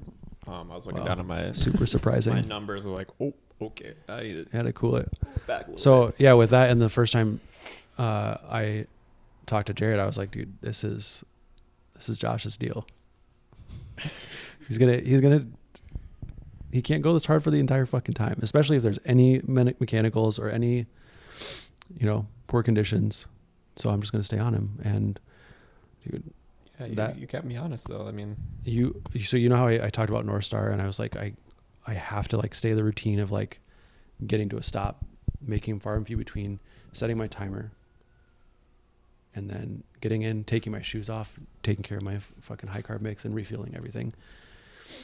I saw that you didn't stop at that stop, so I was like, all right, he's gonna probably stop in Guthrie, so I'm gonna get a few minutes on him and set my timer for 5 minutes. And that was the first stop. That's the only time I stopped between here and where was my second stop? Morrison. Are you kidding me? So you stopped in Kearney. Nope. no. No, you did not stop in Kearney. No, you I guys both stopped were Kearney. right before So, Guthrie, right after before the Guthrie. highway. Oh, on Seward Road. So you stopped at one of the gas stations. Yeah, right Yep. after descent. Yeah, okay. Um, And then you stopped in Morrison. and then So nothing in town in Guthrie, nothing in Perry. nope. Bro, we Yeah. stopped every time. So yeah, I had 7 minutes of stop time in towns, and then I stopped a couple times like on the side just to pee Yeah. and stretch and stuff. Get but- out of my face. Yeah, it's crazy because my stop after Guthrie at the Phillips 66, I definitely took a lot of time, and I didn't know you were gonna. Because I bought this huge jug of water, because I thought I had to fill up everything, and I was like, oh, this is way more water than I Mhm. needed, and I was like, shit, I don't know what to do with this. So I like texted you saying I left you water in this gas station, but he already filled up. So I think that Yeah. water jug is probably still there. Yeah, that's awesome. But yeah, you definitely would have gained a lot of time on me because I think I was there for 15 minutes probably. Yeah. But then I had my first caffeine. Both Nick and I took caffeine off before this. Yeah. I'd never done that before. I hated it. I'm never gonna do it again. Dude, if you do anything over 24 hours, do it. Because in the middle of the night, when you're fucked and you've been riding heat or anything all day and you need to pick me up, caffeine will work. But I don't think I would have necessarily needed to do, like, I think I would have been fine sub Yeah. 24 hours. But I'll say also, I take like Intelligentsia. Instant? Yeah, instant, and Yeah. I just put it in my water bottle. Dude, that's a and I just- Lachlan move. Yeah. Dude, Pretty great. pretty great. TM. It's It's just actually really good, pretty good. Yeah, I've been Pretty doing good. it. I started with First Descent, so First Descent Coffee Roasters out of Crested Butte, Colorado, or it was like my first introduction. Like I never did like the Via stuff or any other instant because there's millions out there, but like that, like delicious single origin, like Ethiopian, like out of control instant coffee in your water bottle. It's a game changer. So even if you don't, it's still pretty good. Yeah. Pretty good and better than because there's no That's a sugar. good- There's no that's a good- sugar. Good idea. Yeah. I should do that as well. Yeah. What else? Anyways, the caffeine. Yeah. So Guthrie, or just after Guthrie, I saw Jared too, which was great. It's the first time I stopped, and I stopped with Jared because I was like, "Fuck, I'm in Guthrie. I need to get something," because I didn't stop at the stuff before Guthrie. Mhm. So I was like, "Oh, where can I go?" And then I looked at the route. I was like, "Oh yes, there's a Phillips right on the route." Yeah. Sick. So then, yeah, on my way to Perry, I was feeling pretty good. But I got to Perry and I was like, dude, I'm fucking starving. I'm so sick of eating sugar. Yeah. High carb. Done with high carb at that point. I was done with high carb at that point. I had only done 3 bottles. I plan to do 6 total. I can't do it. My stomach was just not doing it. But I think that definitely ruined where I was feeling. Pretty shit after Perry too. But I I've stopped. done 6 bottles the entire route, and those are not just like 7 scoops per the scratch recommendation. Yeah, we have like these 950 milliliter bottles that we put 10 scoops in. It's probably It's like 800 calories a bottle, and it, like we talked about this on our last podcast, but it can fuck with your stomach. Yeah. One of the questions was digestive issues. Dude, I was thinking about that. I was on Tuesday. Someone asked, "What about stomach issues?" And I don't really have stomach issues, but I definitely was like feeling full. Yeah, like my body, I just like could not. Even if I wanted to stop in Perry to eat something, I wouldn't have been able to. I know. I got a Subway sandwich. It was fucking awesome. So What was the order? I got a veggie delight. Yeah, dude. Spinach, pickles, tomato, banana peppers, and mayo on a wheat. Bam. Foot long. I remember eating it and just like I also got chips. I slammed chips in it. Into the sandwich. Yep. That's the move. Pro move. But I remember just like eating it and just like shoving it down my. Were you inside or in the parking I lot? was in the parking lot on the curb sitting down eating this, and the veggies were going everywhere because I was just like trying to eat it as fast as I could. Dude, You're a true bike I packer was now. gonna Like say, that's it's just- it. Subway. That's the initiation for sure. But then after that, I was so cold. yeah. And it was I think it was like 4 p.m. Mhm. I was so cold, Just that nutrition depletion and and then I stopped. dehydration. I stopped at it's like a government building. The court. I think it's a courthouse, right? in Oh town. yeah, in the middle of Perry. Yeah. Yeah. I stopped there, and I pulled all my like cold weather gear out of my saddlebag, and I noticed my saddlebag was broken. And Like where it that's- connect or goes over the rail. Yeah, over the rail, and I was like, "Oh fuck!" So then I took everything out, packed it in my jersey pockets, and put leg warmers on, and That's arm when I warmers on. caught you. And that's when Nick caught me because I was fucking with that bag. But even after Perry, you were still moving a lot quicker than I was, or wanting to. Yeah. I think that sandwiches did work. That veggie It's delight. crazy. The craziest thing, greens and real fucking food, and not just sugary high carb bullshit. It's amazing that you guys got to Perry at 4 p.m. We got to Guthrie at 7 p.m. We started 2 hours later, but still. So good. Yeah, we both were cooking. Yeah, Yeah. the first 100 miles is pretty quick. But yeah, we rode for a little bit after Perry, and then I kind of just like went a little bit ahead of you, and then that was kind of the situation until we got to Morris, and then That's mile 202. yep. I don't know what time that was at. It was maybe 8. I left at 8. I left Morrison at 8:10, so you probably left right before 8. Yeah. Okay. And you probably got there at like 7:45. Well, I was it was 8 because I remember. No, it was way before 8. Oh. It was like 7:30. Well, then you got there. I think it's 7:30. Okay. Because we originally planned to take a left off and go like a half mile up. Oh, up to is it Bill's? Yeah, Bill's Corner. Yep. Yeah, it's off route. Yep. And I was like, Full this service. highway there's so many cars. It's dark. I don't fucking feel safe. Yeah. And that was the one time that I was like actually watching track leaders, and I was like, this fucker is not going to stop there. And I was like, that's like going to be my warm meal, and that's going to get me through for the rest of this. Sorry, dude. And sure enough, he doesn't, and he fucking stops in Morrison. Yeah, at Joe's Texaco. And that Joe's Texaco is not on Google, and it wasn't on the right It was on GPS. The liquor store was. We didn't put it on Google, did we? Oh, the liquor store. Well, right, yeah. We need to make that change because they're there, and I can't remember what time they close, but it's clutch. They Yeah, it was close at 8. 8 o'clock they closed. And I asked him, I was like, yo, you guys aren't on like the map. And he's like, yeah, we don't subscribe to that. I was like, this is fucking pro for next year. Yeah, because like when it'll be on there too. When I was like, I was just hoping that place was gonna be open. Yeah, the liquor store. Yeah, Yeah, at least for water. and I was like, if it didn't, I was gonna be fucked. I just realized where my brain was at. Imagine me not stop. I stopped before Guthrie, but I was like so dead set on catching you and like making sure you didn't get too far away that I was going to bank on just that fucking tap at the liquor store. Because I had no idea that gas station or that station was open. I can't believe I didn't tell you that. And then also that we didn't change it on Ride with GPS. And also there's water on the side of the building all the time. It's not locked. On the liquor store? On the west side of the gas station. Oh, Okay. On the, you did yeah. say the liquor store has a tap that we're free to use. Yeah, too. I call they're owned by the same people. Yeah. And they're right next door to each other. So I call the gas station the liquor store, even though it's not. So that's my bad. That's what I was talking about. Okay, so that is the station. That's the spot. Okay. Yeah, because the liquor store is right next door. And Oh, I the didn't guy catch that. owns Lou, right? Or, I didn't catch his name. yeah, I can't. Anyway, you're Very aw- nice guy. Yeah, him and his awesome. wife are both super sweet. Yeah, they're so good.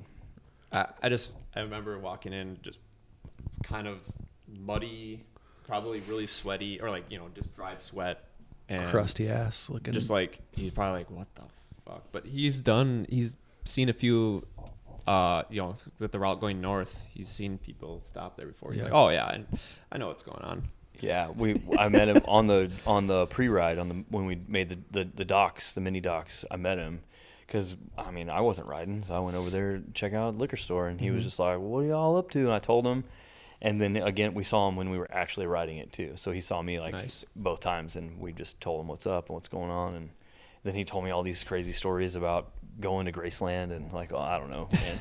He's cool. yeah, Yeah, super nice guy. yeah, really nice. But yeah, we both got to Morrison and stopped. Jared got some great flicks of us at the gas station filling up.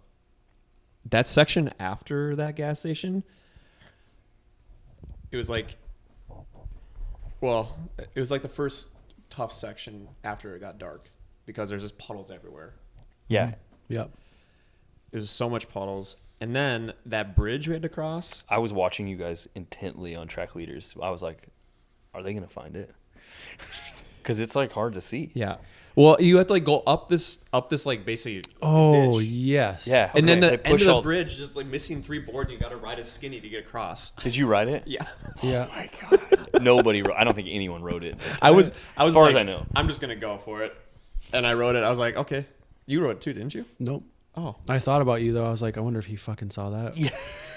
Because you're like you're skinnies, dude. It's dark. dude, It's I weird.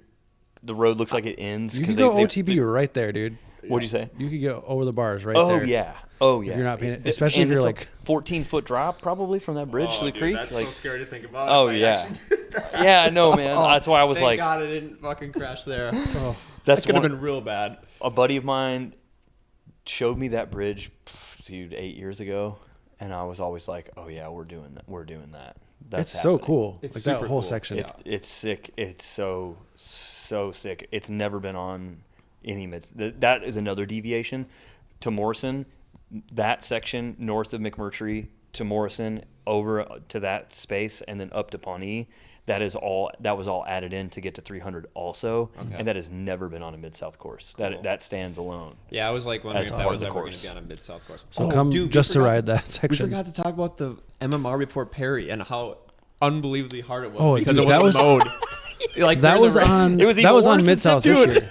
I filmed and rode. So did you. Yeah, Narnia. Welcome to Narnia. dude. It's you call it Narnia? GNA. That is on Rise GPS too, right? Yeah, it's closed. That was on It's closed, but not the 100 mile this year, Yeah, right? It's been the last 2 years. Yeah. Okay. Even in March, I was like, "What? This is just not like anything else that we've ridden yet." It's a C road or D road. Maybe. Love it. As a mountain biker, Isn't it the love shit? I just Me love too. it. I'm a mountain biker too. Like that. love it. When I'm always looking for this shit, like all the time. And the fact that it exists. Yeah. No. What a In gem. 2024, it's like. Yeah. I almost went into a 5-foot hole. Yeah. Yep. On the left. on Tuesday morning. Yes. I was like riding, and all of a sudden I was like about to fall over, and my front tire kind of goes into it, and I put my foot down just in time and saved myself. I was shitting my pants. We rode that at 5 a.m. Oh, Dude. I was hoping that I would be able to do it in the light. I'm so glad I got to do it in the light Yeah. and That not would in have the been dark. That would have been horrible. I can't imagine. especially doing once you get to the top and the conditions of that mud after that, like of that big rock that's up there. It's Dude. kind of like you get to the top. That was a majority of the rear of my bike is from that Yeah. situation. No, it was so wet was the there. one time I bet I it was was still so soaking. it was so Cussed. I was puddles. like, "Fuck this, God, fucking!" I was so mad because I couldn't even like. I cleared off my bike and then I tried rolling it and hiking it through, but the grass wasn't mowed, so all the weeds were fucking sticking to the clay, and I was just kept collecting more mud, and then finally I just hiked it, and then stepped in a bunch of puddles and got to the end of it, and there's a bunch of 2 farmers' vehicles were just like parked in that gravel road after it actually turns back to road, Oh yeah. and I was like, "Am I in the right spot?" I've never seen. That is exactly what I want that road to make people feel. Yeah. It's like, am I I lost? love that road right before the MMR where you ride it like winding it's through. It's Yeah, so dude. And it's amazing. flat as a pancake, Yep. and it's the most gorgeous. Yep. It's one of my favorite roads ever. Such a Yes, good view. it's sick. Yeah. I'm so glad It's you so said good. that. I love that one in the last 2 years. The 100. I just that. And this year when I did, I was like, oh, I know I'm coming up to the MMR. That good. Yep. Yeah. I can't believe we didn't say anything about that before Perry. Yeah. God damn. There's just so much, so much that I had to remember. There was so I much just in shut such up a my little brain, amount of I think. time. Yeah, that's what I think I said that when I finished, but I was just on autopilot for the last 30 miles after that. After the flat debacle and the storms, I was like, and my stomach, like I didn't drink anything after you left, basically. Yeah. You Yeah. wanna So talk about that? after we left Morrison, we had the fun little bridge. That so good. If you, come just for that section. Yeah. Before Perry and then that bridge section. It's dreamy. Well, even the section before Perry is just that there's so much elevation gain there. It's just rollers and it's just so beautiful. Mhm. Like I was telling Nick the other day, like it's just so crazy the tire ruts that become a thing on these Yeah. gravel roads, and just like they're like almost hub deep. And you're just like, well, hopefully I can ride through this and not pedal strike. Yeah, because people live out there, you know, they have to drive the roads, or people, some of the college kids know, and they'll go mud them on purpose. yeah. So yeah, dude, they get so deep. It's so cool. Yeah, I'll go into my crash a little bit here. It was like mile, I think I found it. It was a mile 214. Yeah, mile 214 Where you crashed. where I crashed. I was like, it was like a descent. It was not a very it was a very gradual descent. And my computer, I'm using the Hammerhead, and I had to turn off the screen all black for majority of the days just to save battery. So I hit my button to turn it on to see where my next turn was, and I had a turn coming up. And as I was doing that, I started drifting to the left, and the middle of the road had this like embankment of gravel and a lip, and all of a sudden I'm just It was like a 4-inch lip. yeah. All of a To sudden- paint the picture, this is like probably the most pristine gravel yeah, it section was- of the it entire was not fucking route. technical at all. And I, a very thinking like about, riding light that descent. When Think I about rolled, like riding that bridge and then like I crash on hitting a lip of gravel. on dude, like I- a perfect gravel road. Yeah, it But I was just- going so fast down this whatever descent, and I flew so far. I landed in the ditch. Jeez. My bike was like turned around somehow, like 5 feet behind me. Yeah, My bottles went ejected. All my Stuff in my cargo pots got ejected. My glasses, my headlamp, all got ejected. I'm just like laying there on the ground, moaning. My elbow was like fucked up. I hit my ribs and I hit my head. Yeah. And I was like, dude, I need to talk to someone. And I accidentally called you. Yeah. But I meant to call my girlfriend Maggie. So I called Maggie and I was like, she's like, what's wrong? I was like, I crashed. And I was like trying to talk to her. And she's like, you're not making any sense. Oh, man. And then you called me. I called you back. Yeah, you called me back. Thanks, babe. Yeah, babe. And then, yeah, you caught up to me. I was like, all right, dude, just fucking stay where you are. Yeah. I'm going to be right there. I got a Snickers for you. Yes.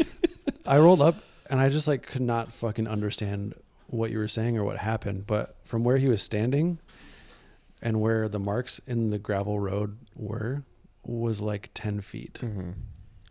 that he flew off his That's bike. so crazy. To think that you came away with Yeah. scratches. Yeah. Your helmet, man, probably saved it. Oh, absolutely. And there's a pretty good scratch on my helmet. It's not cracked, but it's a good scratch. And I was like, oh, man, I've basically, 70. 70 miles ago. Yeah. Or no, it was 228 Okay. where I crashed. Yeah. Oh, I know exactly. Okay, yeah.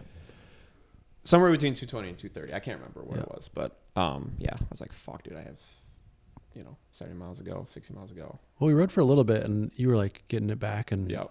feeling Yeah, strong. I got up and started riding with Nick, and we were cruising, and it was actually the section where it's like pretty gnarly. Just rollers, but they're gnarly rollers. Yeah. Yeah. And there's a lot of washout. So good up there. And Yeah. I was like, I felt bad. Hard 'cause to do Nick, at night. Nick was on the left side of the road, and I was on the right For side. damaged The goods. right side, I was like perfect, and he's like in the shit line. I'm like, dude, I'm gonna have to let you go. Like, I don't want you to be riding through this shit. I was like, dude, we've got 70 miles. But then, But then I started getting dizzy. every bump. You were like, I don't know if you remember saying this, but you're like, every bump I hit, it's like shaking my brain. Oh, I just don't gonna remember keep saying getting that. dizzier and dizzier. And I was like, that's awful. Yeah. That's awful. if you're good, I'm good. But I felt bad leaving you. No, then once you left, I called Maggie again. I called my dad. I called my brother, and they're all like, "Yeah, just be done." My brother's a ultra endurance runner, and he's like, "Dude, shit happens." So Yeah, there's no shame in it, dude. No. Especially like being hurt. Like, fuck, dude. I mean, you didn't know what was wrong with you. yeah, Like you could have a broken or chipped bone in your elbow or your hip or whatever. And that would have just like continuing would have damaged more. So I really wanted to continue on, but once I got dizzy and like smart. when I hit the ground, there was so much like shock, and I think that really just like took the sails out of me. Mm-hmm. Oh, yeah, absolutely. It's the worst feeling. So did you took after I left, there was that like highway. Did you Yeah. just jump back on Yeah, that? because I called Jared, and I was like, "Hey, dude, I'm sorry, but I'm done. Can you come pick me up?" Thank you, Jared, again. Appreciate that. I was on that text thread actually, and Yeah. I was like, I didn't no idea what was going on, and you were like, it was just so cryptic. It was like, Josh, and it was in our all of our group texts, and you're like, Jared, are you there? And I was Oh just yeah, like, I saw that come up on my computer. I was like, that's the first text that came through. So Jared had his phone on Not Do the Not other, Disturb. other one. Hell yeah, 8:30. Yeah. oh, there was another text. Yeah. that didn't come through Oh, really? before that one. Is that what you were saying? Well, he sent Jared, are you there? That's the first thing That's that all I I saw. saw. And then you sent the longer one, like Yeah. an update. Yeah. Yeah, I was was like, I was giving an what? update to Bobby. The fuck? And I'd fallen asleep, and I didn't see that, so I fell asleep with just "Are you there?" And I was like, "What the fuck? This is so cryptic, man. Like, what's going on? Like, what do you mean? Are you there? Like, Jared's not around. He's not hanging out. Like, he's shooting flicks, but he's not around." And then I woke up, and I was like, "Fuck, man." I was so bummed. I was so bummed for you. I was so bummed. 'Cause, yeah, It is what it is. what it is. It is what it is. It is what it is. And again, no shame. No shame. Ever. At all. No. No. I mean, we talk about it all the time. And I think I've said this probably in half of the episodes we've done, but like 50 miles is 50 miles, 100 miles is 100 miles. Like fucking any of these distances are like to somebody that doesn't ride a bike are fucked. Yeah. Yeah, absolutely. Like I said, well, like- I mean, yeah. in the start, you were scared to do 20 miles. You did 38. Terrified. So to like, On a bike that was 10 times too big for me. I know it's like said all the time, but even like towing the line for Midsouth, for Absolutely. Mega Midsouth, for Any of these. Day Across, like any of them, towing the line, registering, showing up, That's a win. it's a win. It's a win. And it's beautiful, and it's, oh god, dude. So yeah, DFL or not DFL, DNFing is there's no shame in it. Yeah. No. At all. I ended up with 238, which Yeah. I What was cut your the- I longest cut the- ever in one shot? What? What was your longest ever in one shot? 240. Day Across Minnesota. Yeah. Or no, it was a 24-hour mountain bike race. But that You that's not. Is it really one shot? I guess it is one shot. Yeah. Count- But solo. That count. was Solo? 241. No support. Yeah. Oh, no support gravel. would have been Yeah, this then. for sure. So that's dope. That's something to hang your hat on. For sure. For sure. Be proud of it. Yep. No, I'm excited to come back and try it again. Let's go. Now that I know what's up. Yeah. Nick, let's get the last 60 miles of yours. I kind of just Dude. babbled on about my day. Did you stop? No. Did you stop in Pawnee? You guys were in Pawnee though. Yeah, I no, rolled so down we- the so- pavement. so I would've Jared bought picked a me- home if I was you. I was like, I live here now. Jared picked me up at the Sonic, Yeah. Right. Yes. And Tight. Sonic's. Shout but it was out. closed. I remember your story, and I was like, "Fuck, this would be dope right now," because I had not eaten any real food and just had the shit on my bike. Which half the food that I actually brought for the race or for the event is still in there because I just No like way. couldn't fucking eat anything. It's still packed. That's crazy. So was it after 11 p.m.? Yeah, Yeah, because that's right. Was Because it? you left Morrison at 7, so that would make sense. yeah. Yeah. But yeah, descending into, was it Perry, right? Yeah. Pawnee. Or Pawnee, and seeing you and Jared there with, I think Jared had a camera, and I saw that flash, and I was like, fuck, that's so nice to see that. But then after, I stopped and was going to give you my first aid kit. Yeah. Well, because I had no idea what was wrong with Yeah, my I elbow, was like, but dude. you said it was really bad, and I had an arm warmer on, so I was like, I can't see It looked so gnarly with the arm warmer and Dude, it just was skin so blood gross and shit. when I Just like working on it. black. Working on it when I got back to the Airbnb, I was like, I almost fainted as I was working on it because there was blood everywhere. Yeah. Sorry. Anyways, Um, I took a shower and I was working on it and I was like feeling lightheaded and like probably hungry and like about to faint, and I was just like naked, sitting in a chair in the living room, just like, Oh, no. relax, you got this, man. dude, that's check mark number 2 for ultra cycling right there, dude. Just like, what is going on with my body right now? Oh, yeah. That's the best. I love that feeling. When you Just get done, like, you almost pass out. not pass out, but just like I'm feeling feelings that Yeah. I've never done felt before. Yeah. It's so good. Yeah. Anyways, continue on. Sorry. Well, dude, like I said, basically after you left, I was just on autopilot. I was like, I have to fucking get through this. I don't know how I'm going to do it because I was just like, I couldn't keep anything down and it was miserable. But I think like right when I saw the Stillwater lights in the clouds, I kind of like mustered up some like excitement to be done. Nice. But Yeah, you had that- you had weather and a flat tire the last yeah, 30 miles. one puncture early on actually that sealed itself. Oh, really? But Okay. it did throw some sealant out. And then randomly, 30 miles left, big puncture, all my sealant basically gone. I flipped it upside down or, got it facing down and it just would not seal. So I pulled out my plug kit, plugged it, and my bead came off of the rim. So yeah, there's like nothing I could do about that. Cause I definitely don't carry CO2. I just have a hand pump cause it's always reliable, but not reliable enough to seat a bead. Mm-hmm. So yeah, luckily I had tubes.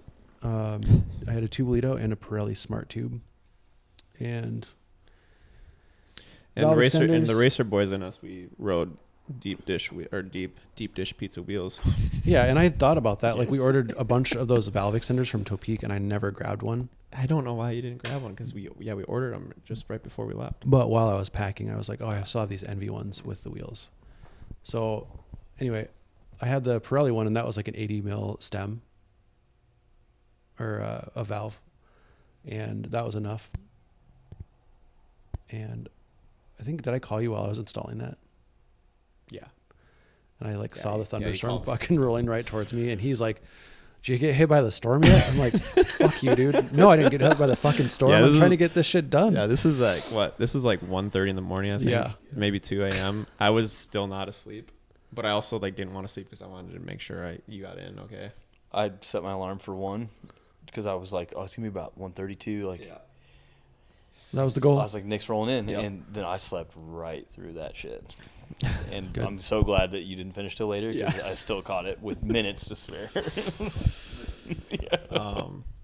yeah. So I was like frantic trying to get the smart tube in there, and the storm was coming, and I had my headlamp on, and I had just like yard sailed all of the shit that was in my hydration pack for servicing my bike, just like trying to dig for this shit before the rain. And I was like panicking, kind of like, I don't want to get hit. I don't want to be sitting in the rain. Like, I'm fine jumping back on my bike Right. and riding in it, but I don't want to be fucking with Yeah. a tire. And anyway, got that going and almost got it completely aired up and ready to go, and the valve itself just fucking snaps. And I'm like, all right, yeah, let's go. And the valve snaps, and I'm like, fuck, I have one more opportunity to make this work. Because I had the other, like, there's no patching that. That's just done now. yeah. At least while I was out there. Was So your phone died too, right? my phone died right after I got the phone with you. Okay. And then that's when the valve snapped. Damn. Talk So- about Like everything gas, bad bro. happening on a race or a route was like in that one moment. I was like, fuck this. And then, yeah, after that happened, it did start raining on me. And I was like, all right, Tubolito.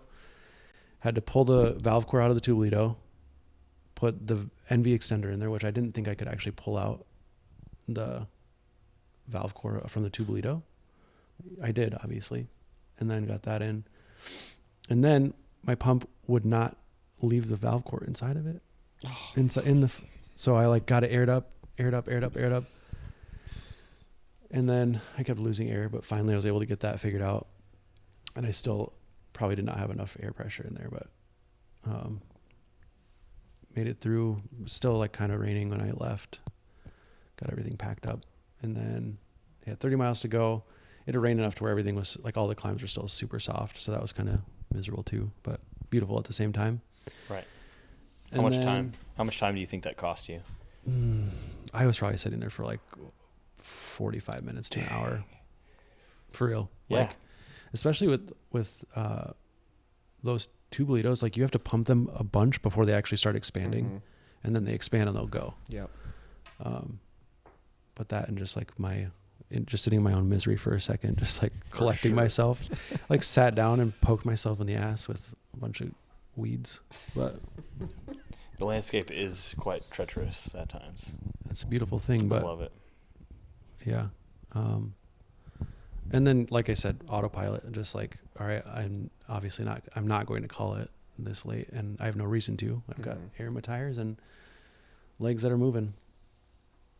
So I think I ended up losing a lot of my average speed in that like last 20 miles. Sure. Yeah. And then made it to town and saw you guys and heard you guys, and that really lifted my spirits.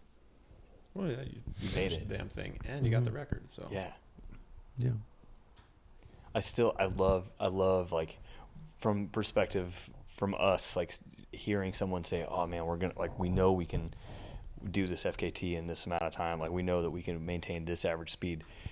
Like for me, just personally, but I think others too, you think like, oh yeah, they're going to blaze. Like, even though we know the course, we know the hardships that Mhm. could come. Yeah. It's so good to hear of like, no, you were like, I can't keep my food down. Like you were really cold. Like you had a wreck. No matter who you are, like you're going to run into Yep. just something. Dude, that's something. It's so good. It's perspective that we just talked about this when we were going through all of the questions for people that had questions for what we were going to do for this event. Mm-hmm. And that's one of the things I said is like, no matter what the fuck we do or how much training you put in, whether I have 10,000 miles this year, or you have 4, or like how many times I've packed this bike this exact same way for similar events, like you could get 5 miles in and be fucked. Something could catastrophically happen. And if you keep that mentality, whether it's nutrition and you have to call it, whether it's mechanicals, whatever, like keeps you pretty fucking humble and like keeps you very like planted. Yes. And helps. I mean, that perspective is definitely going to be more respect for like, I mean, more of an understanding for everybody that's doing it too. Yeah, no question. More of an appreciation for the sport too. Well, you guys stoked us out big time here because it was like, I very much was hoping that people would want to come do the route any time of the year, whether it was just an attempt or a camping trip or an FKT. Just to ride the route. Yeah. Because Well, it is, like I said when I was finished, like I think that was one of the first things I said.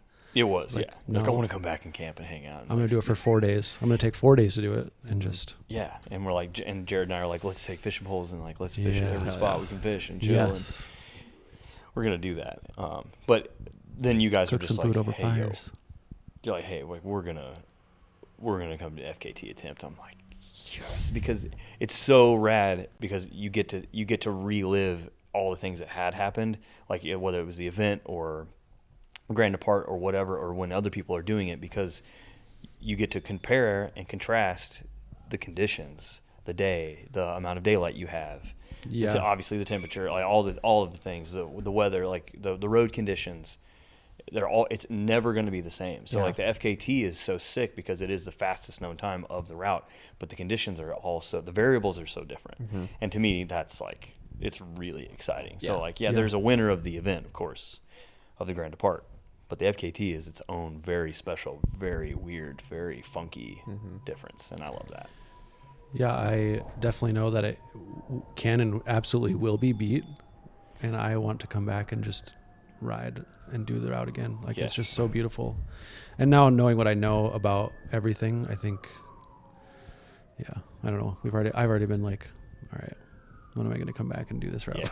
Yeah, because now you know, and that's so much fun. Like the knowledge piece behind it is so big. However, I do want to come back when I have the most familiarity. daylight. Yeah. Because I want to see more of what I'd missed at night. Well, September, baby, let's go. Yeah, just Grand Depart. Yeah, because what you spent, finish at 4 a.m., so you spent 12 hours in the dark. Yeah, I missed a lot of that. Like I want to see more of that. Yeah. Yeah. But Yeah, we'll see. We'll see who comes and tries to, take the FKT. yeah, I was. Yeah. I I mean, we stoked to were be talking here. about it like, Midsouth 100 is probably what like the average speed this last year was like 24 miles an hour. Yeah.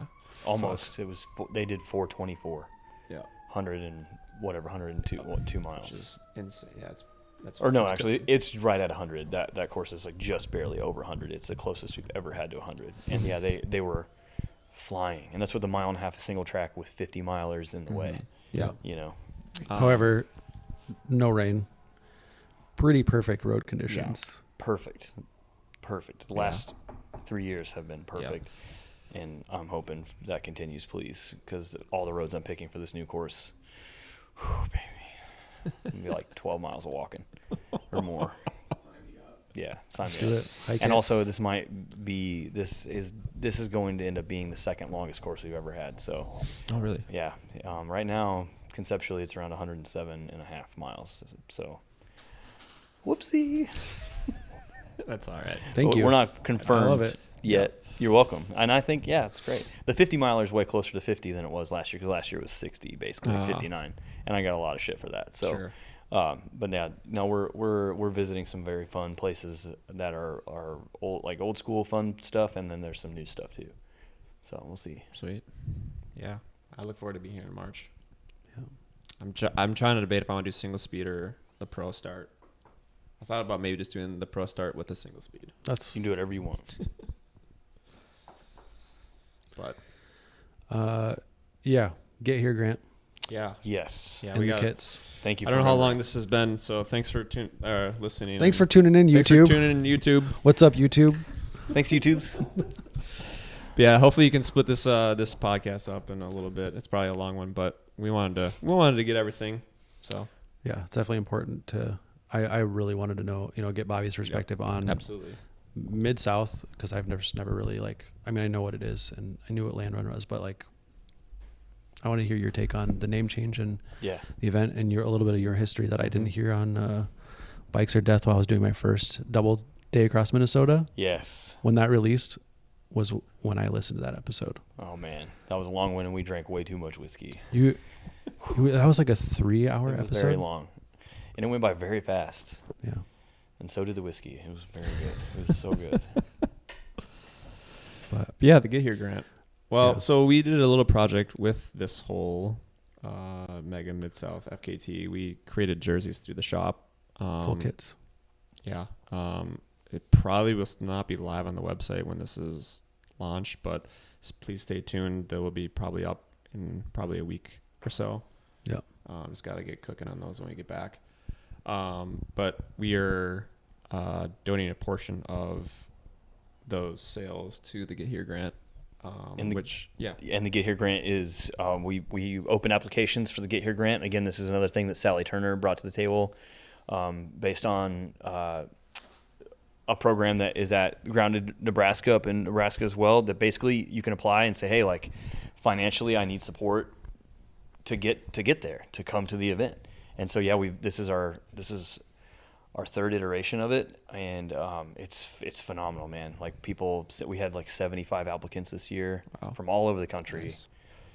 We've had international applicants in the past, and basically they just explain how it would help them financially get there, and we take care of travel, lodging, free entry, and then we get sponsors. Last year, Smith had helmets and chamois butter, and we give coffee. We have gift cards to restaurants that are donated, and so Yeah. basically we get them here. So whether it's flights or Kuat gave racks to people that were driving, so they had nice. free racks. Dude. It's crazy, Yes. man, and people are stoked to help. So you guys saying oh yeah, we want to help you financially, because we do have financial support from Salsa, from SRAM, and from Kuat. But besides that, the majority of this budget for the Get Here grant comes directly out of our operating budget from registration fees from everyone else. So it's we want to support this, and it's 10 individuals, and it's over $20,000. It's definitely over $20,000 commitment, and we're so thankful that you guys are helping, because you're helping straight up and down change someone's life. Absolutely. They are getting here, and they would not have been able to get to Midsouth in March without this Hell yeah. opportunity. Yeah. It's cool. Yeah, we're happy to be able to do what we can to help with this. The last thing the world needs is two dudes coming to do a race. Two straight white dudes coming down to do a fucking FKT attempt. So I want to do something a little bit more meaningful. So good. And the kit is something that I wanted to do through the shop since 2023. And then J-Rock over here started working. You just gotta send that text, baby. And he's like, do it. Just fucking do it. And the I'm kits like, are sick. I was like, all right, Will. Will and I had talked about doing that design for T-shirts. Will Ansley, one of my mechanics at the shop. And then Joshua kind of pulled everything together in the kits with Donkey Label, which the racehorse bibs are I don't ever want to ride another bib in my life. They're so good. 240 miles and I didn't get one saddle sore. I can't wait. I can't wait to try. But yeah, so we did the bibs, jersey, and a gilet or vest, which we can probably post a link to photos or post some photos in this too. But yeah, are we going to see Get Here grant at any point for the Mega Mid-South? That's an interesting conversation. That's the first time I've ever thought of that. It's the first time anyone's ever asked that question. Maybe so. We again, the reg fee it's free, and currently travel and lodging and all of that is way more expensive during regular Mid-South because the hotels and everyone have For caught sure. on. So right now, hopefully the barrier to entry is a lot lower. Sure. But it's not for gear and things like that, which I never thought of. So thank you for that idea. Maybe we will implement that in the future. That's a good question, dude. Yeah, or we could even not do 10 potentially, but do a few, right? And what that would look like, that could be sick. Yeah. That could be super sick. especially Yeah. for people that like, you know, you've already got a very approachable and accessible route with the Mega Mid-South. Yeah, So absolutely. And that's what it's all about, man. The whole thing is about inclusion Yeah. all the way. Well, sweet. I think we're gonna wrap it up. That was Dude, a great chat. We're really happy to be here, Bobby, and thank you for just Yeah, taking dude. the time of the day to be on this podcast. and just like midweek, we just kind of dropped it on Bobby that we were just like, all right, so we're gonna come do this thing. What do you think? And you've just been so hospitable, and you know, it's been Yeah, it's Such been a a very great fun, experience. fun time, and just the project has gone really smooth, and we're thankful for all the collaboration. So well, we're thankful for the collabs too, man, and for the Stoke, and for you guys. Just again, it's not lost on me how special it is that people want to be here and want to come and do the things that we think are also cool. So thank you guys. And also, like, just with being hospitable, like, in my opinion, there's only one way to live, and that's the right way. And so that's how we're doing it. fuck yeah. yeah, so if you are listening and you do get a chance to come to Stillwater or want to do it, please do. Come ride. Mid-South or Mega Mid-South, or Mid-South, or just ride in general. yeah, routes are on Rise GPS. All over so our website too. fucking come bike pack the route at It's- anytime. It's a Beautiful. it's a beautiful route, and the roads are just phenomenal. So Dude, we had Instagram questions. shit. Yes, I'm gonna pee my pants. We can pause it. I know, I'm just joking. Okay. I'm I don't know how I'm much not we're joking. at, but Yeah, it's been like a half hour. Wait, dude, it's been 16 minutes. 5 hours. Oh shit! It's all right. one- Well, we'll it's do. So, I got a few, but let's see here. Let me ask him. Okay. Moderate. Well, a bunch of them from Wout Van Fart, which is a Minneapolis guy that made a phony Wout Van Art account. What? There's some good ones in here. So, Here, let's get you a mic. Here, just come over here. I will just Just come here. Here, you can sit down. Get in here. my lap. Hey, welcome, Jared. Welcome. Hi there. Got some beautiful photos of Nick and I. All day yesterday, dude. Fucking 24 hours. Yeah. 346 miles of driving. Ripping. That sounds crazy. Sing it out loud. Check it. So yeah. All right. Just do the tunes or pods on the ride. Yeah. What did y'all cats listen to? Or did you just listen to the sounds of nature? Good mix of both. I didn't listen to any podcasts, but I have this fucking epic playlist called Cadence. That's just like death metal and some nostalgia, like old bands that I used to listen to back in the day. I still do. But and then Wout Van Fart actually sent me a playlist called The Long Voyage, and that has just like a lot of really good stuff on it. But Damn. yeah, but I like split it up. I play a little bit in the morning until my headphones die. I let them recharge, and then only when I need it after that. So Is that from Gravel Worlds? Did Wout Van Fart do the long voyage at Gravel Worlds? Their XL. I think he just put that together. That's also That's just like what he called it. okay. That's 'Cause it's a long quite playlist. good though. It's a great name. I like that name. Yeah. I don't think I started listening to music until I had headphones on pretty much the entire time, but I made a playlist when I did a trail half marathon a couple weeks ago, and I started a playlist for that, and then I just kind of listened to that, and then Yeah, you did. in the middle of the night I turned on like a bunch of like I listened to like Under Oath, Volumes. Hell yeah. That's what you want. A couple of like metalcore bands. Right as I crashed, I was listening to Volumes. Wormholes. I was listening. Song "Edge of the Earth." Oh yeah, When I dude. crashed. Going to see Under Oath at Diamond Ballroom next week on November 20th. Dude, hell, They it's were not. just- Is it yeah. still their reunion tour? Yeah, the 25th anniversary. They were just in Minneapolis. And We Nick were and I gonna both go. like, oh, we gotta go, but we didn't go, and I'm fucking mad. We were talking I- about that on the way down here. Like, wow, why did we sleep on that? Dude, You I fucked up. Yeah. bought 4 tickets day they went out. Got physical tickets. They've been in my underwear drawer ever since. Dude. Can't wait, dude. It's gonna Wild. be out of control. So check it. So the next up was, did you find anything along the way, like ride finds? Who was that from? Wild Van Fart. Oh wow. That's a lot of fart. He's got Let's do 6 questions. Okay. Ride finds. Yeah. A pair of scissors. She's got some scissors. Yep.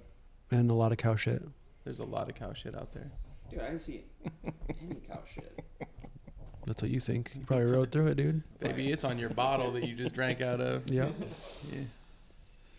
Yeah. I don't think I really saw anything that I just saw a lot of like wildlife, which was really cool. I think the deer. I'm amazed at how high they can jump, Every time. and it's just so graceful. Yeah. I'm just like, wow, I want to be able to do that. Just like Superman over a fence or something. You know? Yeah, dude. It'd be so cool. I think you just gotta And then practice. Just the dogs, but Yeah, It's lots like they of get dogs. another, when they go in the air, they get like But another hit somehow. They're like, boom, boom. They like do one and then boop, and it's just so beautiful. Yeah. I don't know. I love deer. So You're great. that's pretty wild. He found grace. It was a deer. When y'all rolled back into town, I remember you telling me that you weren't able to eat, right? When, because you were so full, you were stuffed, you were like just completely fucked up after the ride. When did you actually like eat food after you finished the bike ride? Well, we went to Hatch I only slept for like 3 hours after we finished. And then we went to Hatch in the morning Wild. and got the Benedict Johnny. You got the Benedict Johnny? Hell yeah, you And did. unfortunately, I was only able to eat like 3 bites of it and took it home. Crazy. But after that, I think the first time was last night when we got ramen at Devoted. Yep. Yeah. Fire. Which is Place a is spot that you got to get to. Fucking You can get amazing. there. I cannot believe that Devoted is in this town, and I'm so glad you guys had a good time there. Hell yeah. Oh, it's so good. Sorry, what was your experience? Sorry, Josh. It's okay. I would say I got back to the house after I crashed and got showered up. I tried to eat a slice of pizza and I couldn't. Yeah. But I think my first, even last night I only ate half of my ramen. But Hatch, I couldn't finish my breakfast either. I think today I'm gonna be able to eat a full meal. I'm pretty hungry right now. Hit it hard. Mhm. Hell yeah, dude. Sounds like we should go to Devoted right now. Oh, I gee. would do round 2. 100%. Double I would down. do it. Get the chicken wings. Just Absolutely. saying. Woo, shit. Date night wings. Baby. Okay, so check it. We know that there's a bunch of great gravel routes in the Midwest, right? Like Haywood, Almanzo kind of started that kickoff. Mm-hmm. We have someone asking, how would you compare Mega Midsouth and even Midsouth to those other gravel or ultra events? And I know that's like weighted a lot in like community and riding and terrain and things of that nature, but I think that we've all had the feeling here that there's something unbelievably special about the dirt, right? It changes the way that you feel, the way that you interact with someone after you've left here even. Yeah. It's like, and it's not just like, hey, I found it in my shoes. It's the thing that's working itself deep into your inner being. And I think that's an unquantifiable thing that, like it's not just an event, right? It's a town, it's a family, it's a feeling of belonging. And I think that's like really special with Midsouth and Mega Midsouth now. It's not something like people are like, how do we make this happen, right? How do we make these things happen in other places? It's allowing people to be themselves. Yeah. Right? Like, so whether you're an ultra racer that wants to compete for the fastest time, or you're someone that's just like, holy shit, I've never been able to do anything for myself in my entire life. I want to complete this, and I know I can complete this. Yeah. And that's like the beginning of your journey. I think that's what is here and is special. Yeah. So not to, put too much of whatever on there. It's not going to Face ID me, baby. But yeah, I mean, like, what other events in the Midwest do you think, like, even touch a little bit so that, if someone is unable to get here, whether it be get here grant or not, that they can maybe find bits and bobs of community, kind of like, for me, one of them that really stands out is Haywood, Absolutely, put dude. on. Yep. That's an incredible event that I got to experience this May. As far as community goes, absolutely. That's the one. Huh? I think like riding conditions Mm-hmm. and like being hit or miss and temps and whether it's wet or dry would probably be Trans Iowa or Iowa Wind and Rock. Yeah. Sarah Cooper, that event is fucking clutch. And just like overall, I mean, it's never the same route, but course conditions are variable. So it's very similar in my opinion for that. And there's a lot of climbing in those on that route or in that event. This Trans Iowa thing. It's Iowa Wind and Rock now. Jay Gravel Barre, Gravel Jesus, has done it multiple times. Yes, Fixie as well. Oh yeah, I remember Yeah. that. Damn, we love you, Jay. So much. Yeah, I think from like just like knowing a little bit more, and every time I like talk about Midsouth or like kind of get ready to come down here, I learn a little bit more about the history, and I feel like that there's a little bit more kind of spirituality when it comes to riding down here and just kind of like disconnecting from everything and just being able to ride and like knowing the history behind the roads that I'm riding on really is something that I'm not going to get not near as much or near as special in Minnesota. Yeah. So thank you again for the route, Bobby. Yeah, thank you. You're so welcome, man. Ooh, I got a question. What is one piece of kit that y'all are like, I really fucked up by not bringing this, and I'm for sure gonna take it with me next time?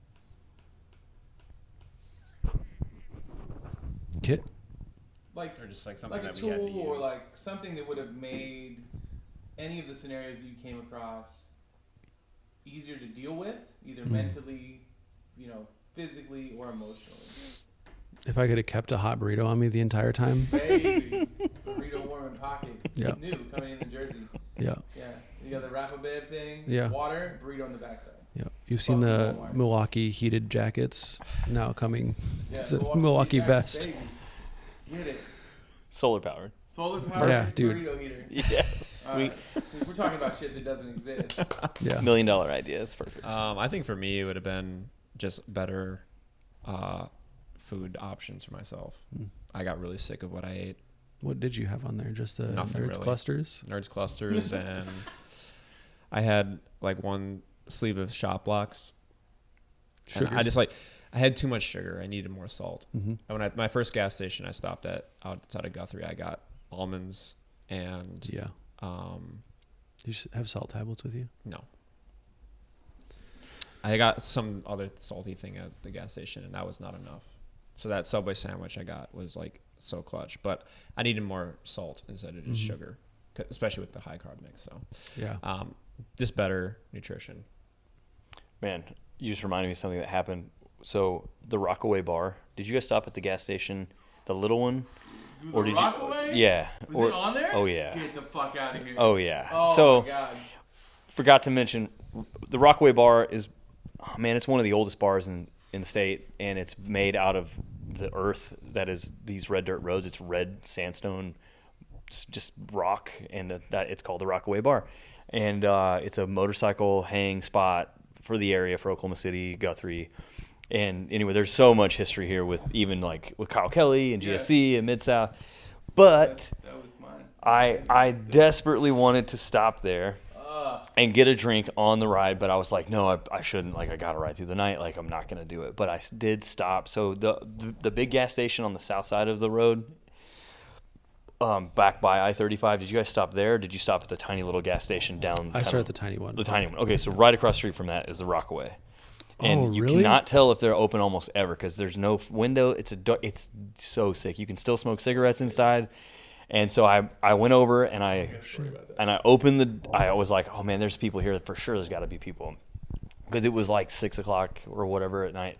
And I set my bike up, opened the door, and there's just like a handful of absolute regulars all hanging out, just shooting the shit. And then the bartender's like, oh, hey, baby, what can I do for you? What can I do for you? And I was like, I'm good, but I want to buy a round for everybody in the bar. And there was like, 6 or 7 people there. And they're like, yo, thanks, dude, yo. And then one of the guys looks over and he's like, Bobby? And I didn't recognize him at all. And I was like, yeah. And he goes, when I was going to school at OSU, I bought a mountain bike from you at District. I was like, No way, dude. Oh, yes. bought him around. They're like, you don't want anything? I was like, no, I got to roll. So see ya. And then I just rolled Hell out yeah. and went to the lake. It was, I'm not saying that to say anything other than just like, I really wanted to do that. And it was really fun because I wanted to hang out at the Rockaway all night, but I could not do that. Yeah, I mean, you can straight up get wrapped up in the rock. You can get wrapped up. I mean, Yeah. there's sure. there's stories. Oh yeah, so like 2018 was my second Midsouth after not making it to the end of 17.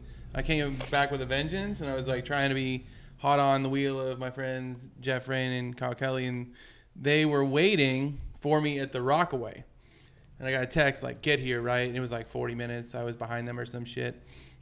And so we get there and just get completely fucking hammered in the middle of Midsouth. Or, yeah, it would have been later. Right, middle of the day, right, just day drinking. An hour goes by. We're there, like, probably not leaving at that point, right? What mile? Do you know what mile that is on the Yeah, on that it was route? it was just after halfway, so it was like mile 60. So you got 40 I to was go. fresh. It was sick. No, I was, dude, like, honestly, that year I was like, I would have finished that shit in like sub 9 hours for me. And I think I finished in like 10:30. So that's how much time we spent at the Rockaway. But at the end, I mean, it really is a bar you can smoke in. And Absolutely. Holy shit. So there was check a out the shirt, Rockaway. like one remaining shirt, top of the rafters, like the type of shit you got to put a person on a person to get up there and pull this thing down. Kyle's like, yo, I want that shirt. So he gets the shirt somehow, right? Someone like literally like finds a stick, pulls this shit down. Buys it, puts it on for the rest of it because it was so cold that day. He was like, I needed a layer, right? Like it was, trying to read, hey, but this shirt was fucking sick. I think we're like barely out of town, and he's like, holy shit, this shirt fucking stinks. And it just smelled like 30 years of cigarette smoke going into him. And I think I don't know if he puked or not. He might have just dry heaved or some shit. But man, so anyways, yeah, go to the Rockaway, buy a shirt. Don't maybe wear it the rest of the route home because you're gonna fucking puke. And he crossed that finish line on that Stenner single speed That with was his bent, that bottom barely had the bracket, fucking- and he had the shirt Woo! on. And I'll never forget Jeez. it. That shit got crushed, broken. Bailey Colt set that shit back. Oh yeah, that bike goes, Oh my god, that bike- thing is. If you know where that camouflage dinner is, bro, it's probably broken. But so crazy. holy shit. Yeah, I know. We got it. There's a lot. Beep beep. Who got the keys to the Jeep?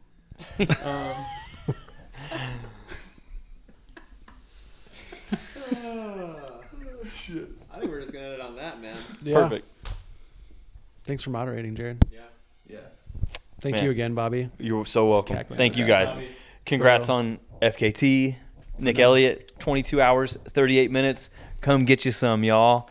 And Josh was you had it, baby. You had it. So come back. I'll be back. Come back. We'll Push be- that front. We'll be back. We're Push gonna that pace that. on the front in September. Let's go. Stay No. tuned to some more information on this coming up. AngryCatfishBicycle.com. We're going to do a piece with the Radavist here coming up soon. Yep. The kits will be up, available for the Get Here grant. Mm-hmm.